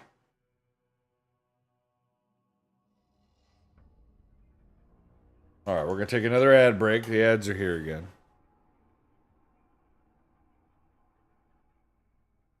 Oh, when the ads show up on Twitch, just throws everything off, doesn't it? But I'm glad you guys are hanging out. It's good to be. Glad you guys are here. We'll take a break, get some water, chill for a second, stretch, take another sip of coffee, whatever you got to do. Whatever you got to do. I think we're almost to where they meet up with Caspian. We're really close now. There are 15 chapters in this book, and we're working on chapter 10 right now, so we'll probably read through to chapter 11, and then on Wednesday we'll pick up, and we'll probably finish the book on Wednesday. All right, we're back. Everybody back? All right, welcome back. All right, so we will back up a little bit. Let's see. We'll back up to here. All right. Quick, quick, get back! Crawl! Panted Trumpkin. They turned and wriggled along uphill under the bracken and amid clouds of horribly buzzing flies. Arrows whizzed round them. One struck Susan's helmet with a sharp ping and glanced off. They crawled quicker. Sweat poured off them. Then they ran, stooping nearly double. The boys held their swords in their hands for fear they would trip them. It was heartbreaking work. All uphill again, back over the ground they had already traveled, when they felt that they really couldn't run anymore, even to save their lives. They all dropped down in the damp moss beside a waterfall and behind a big boulder, panting. They were surprised to see how high they had already got. They listened intently and heard no sound of pursuit. So that's all right, said Trumpkin, drawing a deep breath. They're not searching the woods. Only sentries, I expect. But it means that Miraz has an outpost down there. Bottles and battledores, though it was a near thing. Whew. I ought to have had my head smacked for bringing us this way at all, said Peter. On the contrary, your majesties, said the dwarf. For one thing, it wasn't you. It was your royal brother, King Edmund, who first suggested going by Glasswater. I'm afraid the DLF is right, said Edmund, who had quite honestly forgotten this ever since things had began going wrong. Short for dear little friend. And for another, continued Trumpkin, if we'd gone my way, we'd have walked straight into that outpost most likely, or at least had just the same trouble avoiding it. I think this Glasswater route has turned out for the best. A blessing in disguise, said Susan. Some disguise, said Edmund. I suppose we'll have to go right up the gorge again now, said Lucy. Lou, you're a hero, said Peter. That's the nearest you've got today to saying I told you so. Let's go on. And as soon as we're all well up into the forest, said Trumpkin, whatever anyone says, I'm going to light a fire and cook supper. Oh, but we must get well away from here. There's no need to describe how they toiled back up the gorge. It was pretty hard work, but oddly enough, everyone felt more cheerful. They were getting their second wind, and the word supper had had a wonderful effect. They reached the fir, which had caused them so much trouble while it was still daylight, and bivouacked in a hollow just above it. It was tedious gathering the firewood, but it was grand when the fire blazed up and they began producing the damp and smeary parcels of the bear meat, which would have been so very unattractive to anyone who had spent the day indoors. The dwarf had splendid ideas about cookery. Each apple, they still had a few of these, was wrapped up in bear's meat as if it was able to apple dumpling with meat instead of pastry, only much thicker, and spiked on a sharp stick and then roasted. And the juice of the apple worked all through the meat, like applesauce with roast pork. Bear that has lived too much on other animals is not very nice. The bear that had plenty of honey and fruit is excellent, and this turned out to be that sort of bear. It was a truly glorious meal. And of course, no washing up, only lying back and watching the smoke from Trumpkin's pipe and stretching one's tired legs and chatting. Everyone felt quite hopeful now about finding King Caspian tomorrow and defeating Miraz in a few days. It may not have been sensible of them to feel like this, but they did. They dropped off to sleep one by one, but all pretty quickly. Lucy woke out of the deepest sleep you can imagine, and the feeling that the voice she liked best in the world had been calling her name. She thought at first it was her father's voice, but that did not seem quite right. Then she thought it was Peter's voice, but that did not seem to fit either. She did not want to get up, not because she was still tired. On the contrary, she was wonderfully rested, and all the aches had gone from her bones. But because she felt so extremely happy and comfortable. She was looking straight up at the Narnian moon, which is larger than ours, and at the starry sky, for the place where they had bivouacked was comparatively open. "Lucy," came the call again, neither her father's voice nor Peter's. She sat up trembling with excitement but not with fear. The moon was so bright that the whole forest landscape around her was almost as clear as day, though it looked wilder. Behind her was the fir woods. Away to her right, the jagged cliff tops on the far side of the gorge straight ahead. Open grass to where a glade of trees began about a bow shot away. Lucy looked very hard at the trees of that glade. "Why, I do believe they're moving," she said to herself. "They're walking about." She got up, and her heart beating wildly, and walked towards them. There was certainly a noise in the glade, a noise such as trees make in a high wind, though there was no wind tonight. Yet it was not exactly an ordinary tree noise either. Lucy felt there was a tune in it, but she could not catch the tune or any more than she had been able to catch the words when the trees had so nearly talked to her the night before. But there was at least a lilt. She felt her own feet wanting to dance as she got nearer. And now there was no doubt that the trees were really moving in and out through one another as if in a complicated country dance. "And I suppose," thought Lucy, "when trees dance it must be a very, very country dance indeed." She was almost among them now. The first trees she looked at seemed to first glance to be not a tree at all, but a huge man with a shaggy beard and great bushes of hair. She was not frightened. She had seen such things before, but when she looked again, he was only a tree, though he was still moving. You couldn't see whether he had feet or roots, of course, because when trees move, they don't walk on the surface of the earth. They wade in it as we do in water. The same thing happened with every tree she looked at. At one moment they seemed to be friendly, lovely giant and giantess forms which the tree people put on when some good magic has called them into full life. Next moment they all looked like trees again. But when they looked like trees, it was like strangely human trees. And when they looked like people, it was like strangely branchy and leafy people. And all the time that queer, lilting, rustling, cool, merry noise. "They are almost awake. Oh, but not quite," said Lucy. She knew she herself was wide awake, wider than anyone usually is.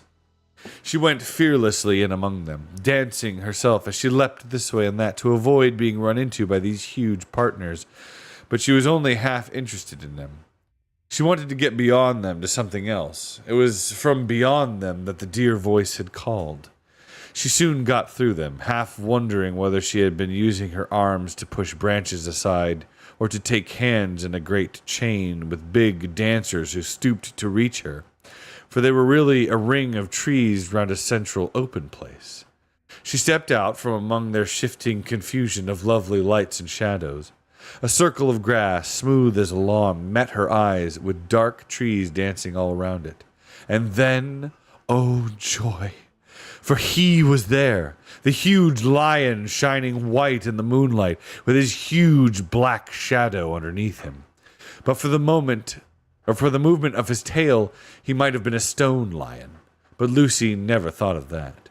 She never stopped to think whether he was a friendly lion or not. She rushed to him. She felt her heart would burst if she lost a moment. And the next thing she knew was that she was kissing him and putting his arms as far around his neck as she could, and burying her face in the beautiful, rich silkiness of his mane. "Aslan, Aslan, oh dear Aslan," sobbed Lucy. "At last." The great beast rolled over on its side so that Lucy fell, half sitting and half lying beside his front paws. He bent forward and just touched her nose with his tongue.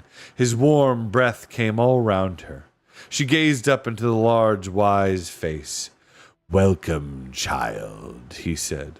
"Aslan," said Lucy, "you're bigger." "That is only because you are older, little one," answered he. "Not because you are." "I am not. But every year you grow, you will find me bigger." For a time she was so happy that she did not want to speak, but Aslan spoke. "Lucy," he said, "you must not lie here for long. You have work in hand, and much time has been lost today. Yes, wasn't it a shame, said Lucy. I saw you all right. They wouldn't believe me. They're also... From somewhere deep inside Aslan's body there came the faintest suggestion of a growl. I'm sorry, said Lucy, who understood some of his moods. I didn't mean to start slanging the others. But it wasn't my fault anyway, was it? The lion looked straight into her eyes. Oh, Aslan, said Lucy, you don't mean it was. How could I? I couldn't have left the others and come up to you alone. How could I? Don't look at me like that. Well, I suppose I could. Yes, and it wouldn't have been alone, I know, not if I was with you. But what would have been the good? Aslan said nothing. You mean, said Lucy rather faintly, that it would have turned out all right somehow. But how? Oh, please, Aslan, am I not to know? To know what would have happened, child, said Aslan. No, nobody is ever told that. Oh, dear Aslan, said Lucy. But anyone can find out what will happen, said Aslan. If you go back to the others now and wake them, and tell them you have seen me again, and that you must all get up at once and follow me, what will happen? There is only one way to find out. Do you mean that is what you want me to do? Gasped Lucy. Yes, little one, said Aslan. Will the others see you too? Asked Lucy. Certainly not at first, said Aslan. Later on, well, it depends. But they won't believe me, said Lucy. It doesn't matter, said Aslan. Oh dear, said Lucy. And I was so pleased at finding you again. And I thought you'd let me stay. And I thought you'd come roaring in and frighten all the enemies away like last time. And now everything's going to be horrid. It is hard for you, little one, said Aslan. But things never happen the same way twice. It has been hard for us all in Narnia before now. Lucy buried her head in his mane to hide from his face. But there must have been magic in his mane. She could feel lion strength going into her. Quite suddenly she sat up. I'm sorry, Aslan, she said. I'm ready now. Now you are a lioness, said Aslan. And now all of Narnia will be renewed. But come, we have no time to lose. He got up and walked with stately, noiseless paces back to the belt of dancing trees through which she had just come, and Lucy went with him, laying a rather tremulous hand on his mane. The trees parted to let them through, and for 1 second assumed their human forms completely. Lucy had a glimpse of tall and lovely wood gods and wood goddesses, all bowing to the lion. Next moment they were trees again, but still bowing with such graceful sweeps of branch and trunk that their bowing was itself a kind of dance. Now, child, said Aslan, when they had left the trees behind them, I will wait here. Go and wake the others and tell them to follow. If they will not, then you at least must follow me alone. It is a terrible thing to have to wake 4 people, all older than yourself and all very tired, for the purpose of telling them something they probably won't believe and making them do something they certainly won't like. I mustn't think about it. I must just do it, thought Lucy. She went to Peter first and shook him. Peter, she whispered in his ear, wake up. Quick, Aslan is here. He says we've got to follow him at once. Oh, certainly, Lou. Whatever you like, said Peter unexpectedly. This was encouraging, but as Peter instantly rolled round and went to sleep again, it wasn't much use. Then she tried Susan. Susan really didn't wake up, but only to say in her most annoying grown-up voice, "Oh, you've only been dreaming, Lucy. Go to sleep again." She tackled Edmund next. It was very difficult to wake him, but when at last she had done it, he was really awake and sat up. "Hey?" he said in a grumpy voice. "What are you talking about?" She said it all over again. This was one of the worst parts of her job. For each time she said it, it sounded less convincing. "Aslan," said Edmund, jumping up. "Hurry! Where?" Lucy turned back to where she could see the lion waiting, his patient eyes fixed upon her. "There," she said, pointing. "Where?" said Edmund again. There, don't you see? Oh, he's just inside the trees." Edmund stared hard for a while, then said, No, there's nothing there, Lou. You've got dazzled and mottled with the moonlight. One does, you know. I thought I saw something for a moment myself. It's only an optical, whatchamacallit. "I can see him all the time," said Lucy. "He's looking straight at us. Then why can't I see him? He said you mightn't be able to. Well, why?" "I don't know. That's just what he said." "Oh, bother it all," said Edmund. "I do wish you wouldn't keep on seeing things. I suppose we've all got to wake the others." Chapter 11. The Lion Roars. Crafty Kitty, good to see you. Hello. Welcome in. Always a pleasure, Battle Sister. Welcome over there on YouTube.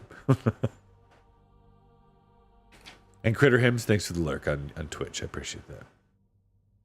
So, Chapter 11. The Lion Roars. When the whole party was finally awake, Lucy had to tell her story for the 4th time. The blank silence which followed it was as discouraging as anything could be. "I can't see anything," said Peter after he had stared, his eyes sore. "Can you, Susan?" "No, of course not," snapped Susan, "'cause there isn't anything to see. She's been dreaming. Do lie down and go to sleep, Lucy." "Oh, and I do hope," said Lucy in a tremulous voice, "that you will all come with me, because I'll have to go with him whether anyone else does or not." "Oh, don't talk nonsense, Lucy," said Susan. "Of course you can't go off on your own. Don't let her, Peter. She's being downright naughty." "I'll go with her if she must go," said Edmund. "She's been right before." "I know she has," said Peter, "and she may have been right this morning. We certainly had no luck going down the gorge. Still, at this hour of the night, why should Aslan be invisible to us? He never used to be. It's not like him. What does the DLF say?" "Oh, I say nothing at all," answered the dwarf. "If you all go, of course I'll go with you, and if your party splits up, I'll go with the High King. That's my duty to him and King Caspian. But if you ask my private opinion, I'm a plain dwarf who thinks there isn't much of a chance of finding a road by night where you couldn't find it by day. I've no use for magic lions, which are all talking lions and don't talk, and friendly lions, though they don't do us any good, and whopping big lions, though nobody can see them. It's all bilge and beanstalks as far as I can see." "Oh, he's beating his paw on the ground for us to hurry," said Lucy. We must go now. At least I must." "Oh, you've no right to try to force the rest of us like that. It's 4-1 and you're the youngest," said Susan. "Oh, come on," growled Edmund. "We've got to go. There'll be no peace till we do." He fully intended to back Lucy up. He was annoying at losing his sleep and was making up for it by doing everything as sulkily as possible. "On the march, then," said Peter wearily, fitting his arm into his shield strap and putting his helmet on. At any other time, he would have said something nice to Lucy, who was his favorite sister, for he knew how wretched she must be feeling, and he knew that whatever had happened, it was not her fault. But he couldn't help being a little annoyed with her all the same. Susan was the worst. "Supposing I started behaving like Lucy," she said. "I might threaten to stay here, whether the rest of you went on or not. I jolly well think I shall." Obey the High King, your majesty, said Trumpkin. Let's be off. If I'm not to be allowed to sleep, I'd much as soon march or stand here than talk. And so, at last, they got on the move. Lucy went first, biting her lip and trying not to say all the things she thought of saying to Susan. But she forgot them when she fixed her eyes on Aslan. He turned and walked at a slow pace about 30 yards ahead of them. The others had only Lucy's directions to guide them, for Aslan was not only invisible to them, but silent as well. His big cat-like paws made no noise on the grass. He led them to the right of the dancing trees. Whether they were still dancing, nobody knew, for Lucy had her eyes on the lion, and the rest had their eyes on Lucy, and nearer the edge of the gorge. Cobbles and kettle drums, thought Trumpkin. I hope this madness isn't going to end in a moonlight climb and broken necks. For a long way, Aslan went along the top of the precipices. Then they came to a place where some little trees grew right on the edge. He turned and disappeared among them. Lucy held her breath, for it looked as if he had plunged over the cliff, but she was too busy keeping him in sight to stop and think about this. She quickened her pace and was soon among the trees herself, looking down. She could see a steep and narrow path going slantwise down into the gorge between rocks, and Aslan descending it. He turned and looked at her with his happy eyes. Lucy clapped her hands and began to scramble down after him.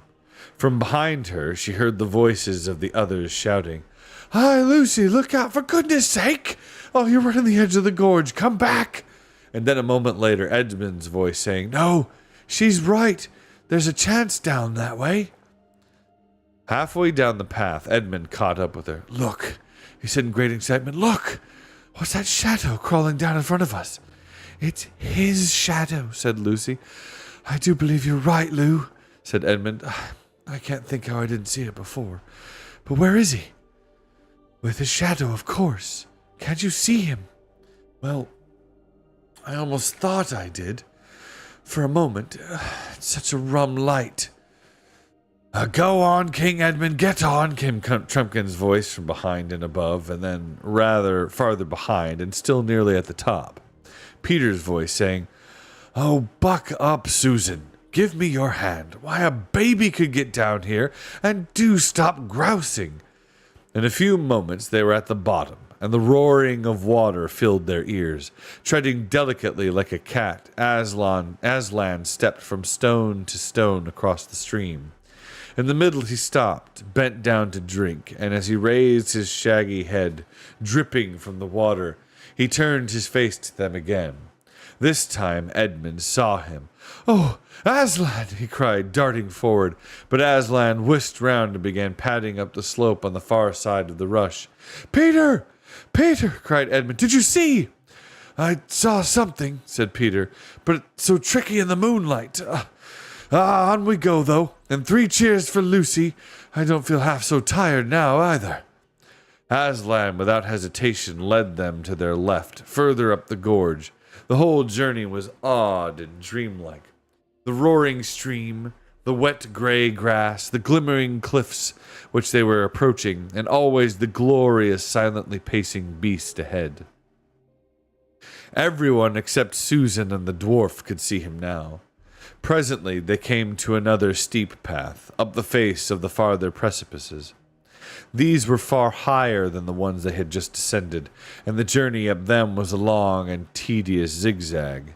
Fortunately, the moon shone right above the gorge, so that neither side was in the shadow.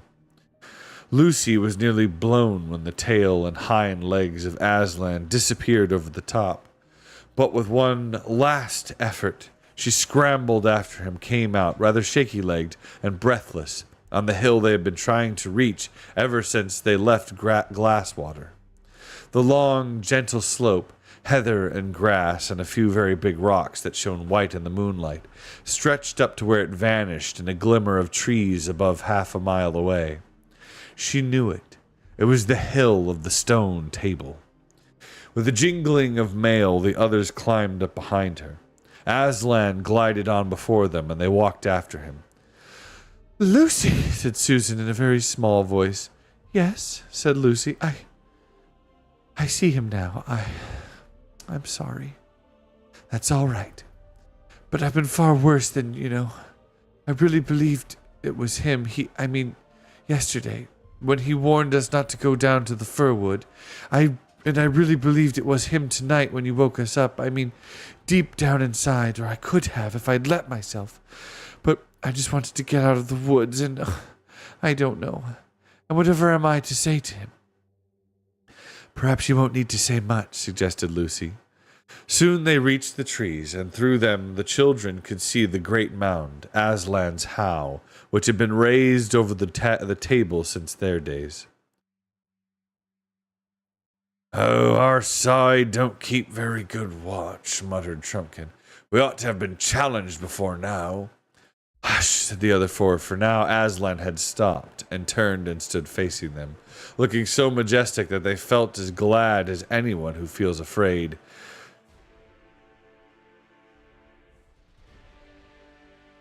And as afraid as anyone who can feel glad. The boys strode forward. Lucy made way for them. Susan and the dwarf shrank back. Oh, Aslan, said King Peter, dropping on one knee and raising the lion's heavy paw to his face. I'm so glad. I'm so sorry. I've been leading them wrong ever since we started, and especially yesterday morning. My dear son, said Aslan. Then he turned and welcomed Edmund. Well done, were his words. Then after an awful pause, the deep voice said, Susan. Susan made no answer, but the others thought she was crying. You have listened to fears, child, said Aslan. Come, let me breathe on you. Forget them. Are you brave again? A little, Aslan, said Susan. And now, said Aslan in a much louder voice with just a hint of a roar in it, while his tail lashed his flanks. And now, where is this little dwarf, this famous swordsman and archer, who doesn't believe in lions? Come here, son of earth. Come here! And the last was no longer the hint of a roar, but almost the real thing. Wraiths and wreckage, gasped Trumpkin in the voice of a ghost of a voice. The children, who knew Aslan well enough to see that he liked the dwarf very much, were not disturbed, but it was quite another thing for Trumpkin.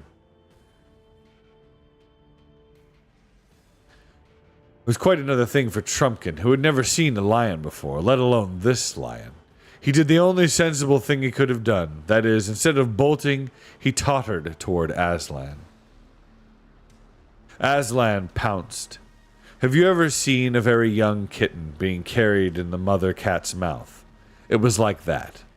The dwarf hunched up in a little miserable ball hung from Aslan's mouth. The lion gave him one shake, and all his armor rattled like a tinker's pack. And then, hey, presto, the dwarf flew up in the air. He was as safe as if he had been in bed, though he did not feel so. And as he came down, the huge velvety paws caught him as gently as a mother's arm and set him right way up on the ground. Son of Earth, shall we be friends? Asked Aslan. Panted the dwarf, for it had not yet got its breath back. Now, said Aslan, the moon is setting. Look behind you. There is the dawn beginning. We have no time to lose. You three, you sons of Adam and son of Earth, hasten into the mound and deal with what you find there. The dwarf was still speechless, and neither of the boys dared to ask if Aslan would follow them, and all three drew their swords and saluted, then turned and jingled away into the dusk. Lucy noticed that there was no sign of weariness in their faces. Both the High King and King Edmund looked more like men than boys. The girls watched them out of sight, standing close beside Aslan. The light was changing. Low down in the east, Erebir, the morning star of Narnia, gleamed like a little moon. Aslan, who seemed larger than before, lifted his head, shook his mane, and roared. The sound, deep and throbbing at first, like an organ beginning on a low note, rose and became louder and then far louder again, till the earth and air were shaking with it. It rose up from that hill and floated across all Narnia. Down in Miraz's camp, men woke, stared palely into one another's faces, and grasped their weapons. Down below that in the great river, now at its coldest hour, the heads and shoulders of the nymphs and the great weedy bearded head of the river god rose from the water. Beyond it, in every field and wood, the alert ears of rabbits rose from their holes. The sleepy heads of birds came out from under wings. Owls hooted. Vixens barked. Hedgehogs grunted. The trees stirred. In towns and villages, mothers pressed babies close to their breasts, staring with wild eyes, while dogs whimpered and men leapt up, groping for lights. Far away on the northern frontier, the mountain giants peered from the dark gateways of their castles. What Lucy and Susan saw was a dark something coming to them from almost every direction across the hill. It looked first like a black mist creeping on the ground, then like the stormy waves of a black sea rising higher and higher as it came on, and then at last like what it was, woods on the move. All the trees of the world appeared to be rushing towards Aslan, but as they drew nearer they looked less like trees. And when the whole crowd, bowing and curtsying and waving thin, long arms to Aslan, were all around Lucy, she saw that it was a crowd of human shapes.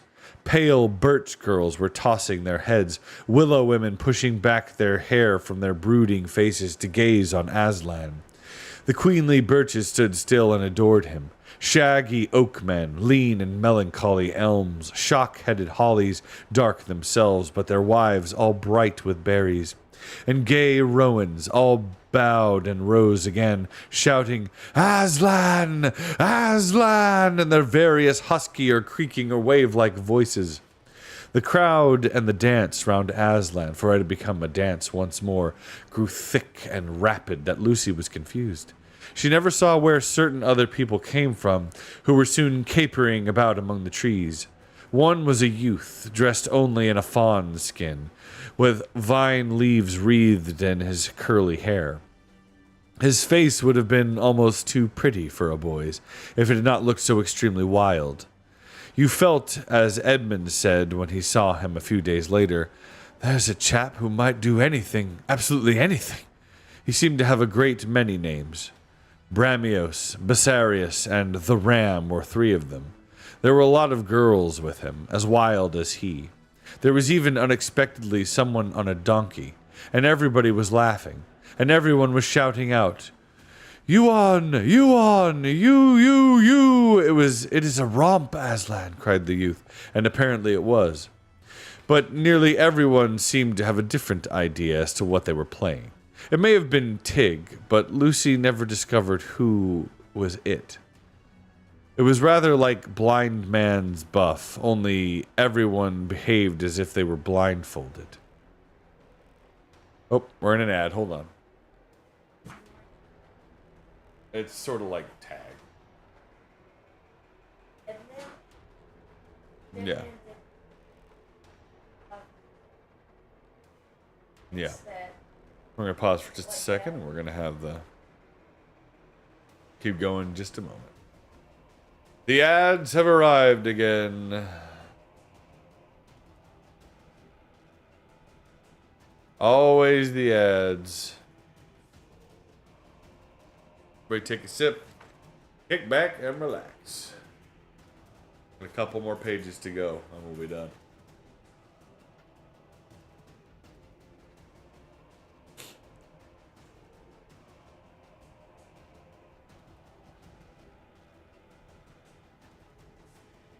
Oh.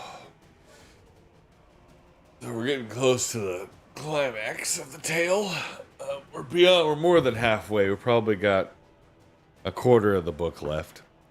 And then once we finish this chapter, we will end, and then we'll read the rest of the book on Thursday morning, or Wednesday morning rather. Wednesday morning. That'll be the day. We end this. How far in the book are we?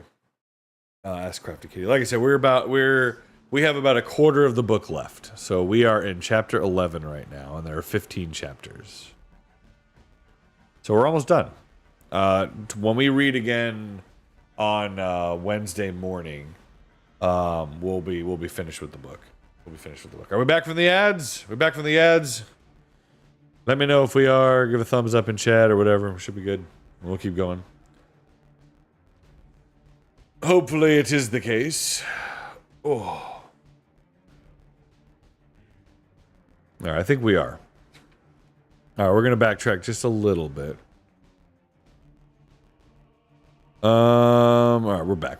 Alright, so it may have been Tig, but Lucy never discovered who was it. It was rather like blind man's bluff, only everyone behaved as if they were blindfolded. It was not unlike Hunt the Slipper, but the slipper was never found. What made it more complicated was that the man on the donkey, who was old and enormously fat, began calling out at once, "Refreshments! Time for refreshments!" and falling off his donkey and being bundled onto it again by the others, while the donkey was under the impression that the whole thing was a circus and tried to give a display of walking on its hind legs. And all the time there were more and more vine leaves everywhere, and soon not only leaves but vines. They were climbing up everything. They were running up the legs of the tree people and circling around their necks. Lucy put up her hands to push back her hair and found she was pushing back vine branches. The donkey was a mass of them. His tail was completely entangled, and something dark was nodding between his ears. Lucy looked again and saw it was a bunch of grapes. After that, it was mostly grapes, overhead and underfoot and all around. "Refreshments! Refreshments!" roared the old man. Everyone began eating, and whatever hothouses your people may have, you have never tasted such grapes. Really good grapes, firm and tight on the outside, but bursting into cool sweetness when you put them into your mouth, were one of the things the girls had never had quite enough of before. Here, there were more than anyone could possibly want, and no table manners at all. One saw sticky and stained fingers everywhere, and though mouths were full, the laughter never ceased, nor the yodeling cries of "You on! You on!" till all of a sudden everyone felt at the same moment that the game, whatever it was, and the feast ought to be over, and everyone flopped down breathless on the ground and turned their faces to Aslan to hear what he would say next. At that moment the sun was just rising, and Lucy remembered something and whispered to Susan, "I say, Sue, I know who they are." "Who?" "The boy with the wild face is Bacchus, and the old one on the donkey is Silenus. Don't you remember? Mr. Tumnus telling us about them long ago." "Oh, yes, of course, but I say, Lou, what? I wouldn't have felt safe with Bacchus and all his wild girls if we'd met them without Aslan." "Oh, I should think not," said Lucy. And that is the end of chapter 11. I hope you guys have enjoyed. We have 4 more chapters left of this book. We have 4 more chapters left. So we've been reading for about 2 hours. I hope you guys have enjoyed. So this, again, we're reading through Prince Caspian. We have 4 chapters left, which we will finish the book Wednesday. So we'll read those 4 chapters Wednesday morning. That's going to be at 9, providing I wake up on time. And that should be a good bit of fun. So just so you guys do know, let's see. What's the schedule this week? So tonight we're going to be we're going to be back again this evening at 8:30 EST. We're going to be trying out a new game that we were blessed with. It's called The Headliners. It's very similar to like Lethal Company or what was that one where you would go in a diving bell and try and film or something like that? It's supposed to be kind of similar to that. It's supposed to be a new game. Should be a lot of fun. Playing with Giggle Gang and Val and a few others. So make sure you stop by and check that out this evening if you feel so inclined. Should be funny. Tomorrow there's no streams. We're not streaming tomorrow. I've got a family event. I'll be taking my young ones too. It should be a good time. And then Wednesday morning at 9 a.m. EST, we're going to be back reading the rest of this book. And then Thursday, I expect to be done with Prince Caspian Wednesday morning, like once we'll read through those last 4 chapters. But then Thursday and Friday, we'll start on the next book, which will be Voyage of the Dawn Treader. Voyage of the Dawn Treader. So if you want to hear that one, tune in for that as well. Crafty Kitty, thanks for joining us. I hope you enjoyed. All of you on YouTube, thank you for hanging out with us. I appreciate you so much. We will not be streaming the game tonight to YouTube.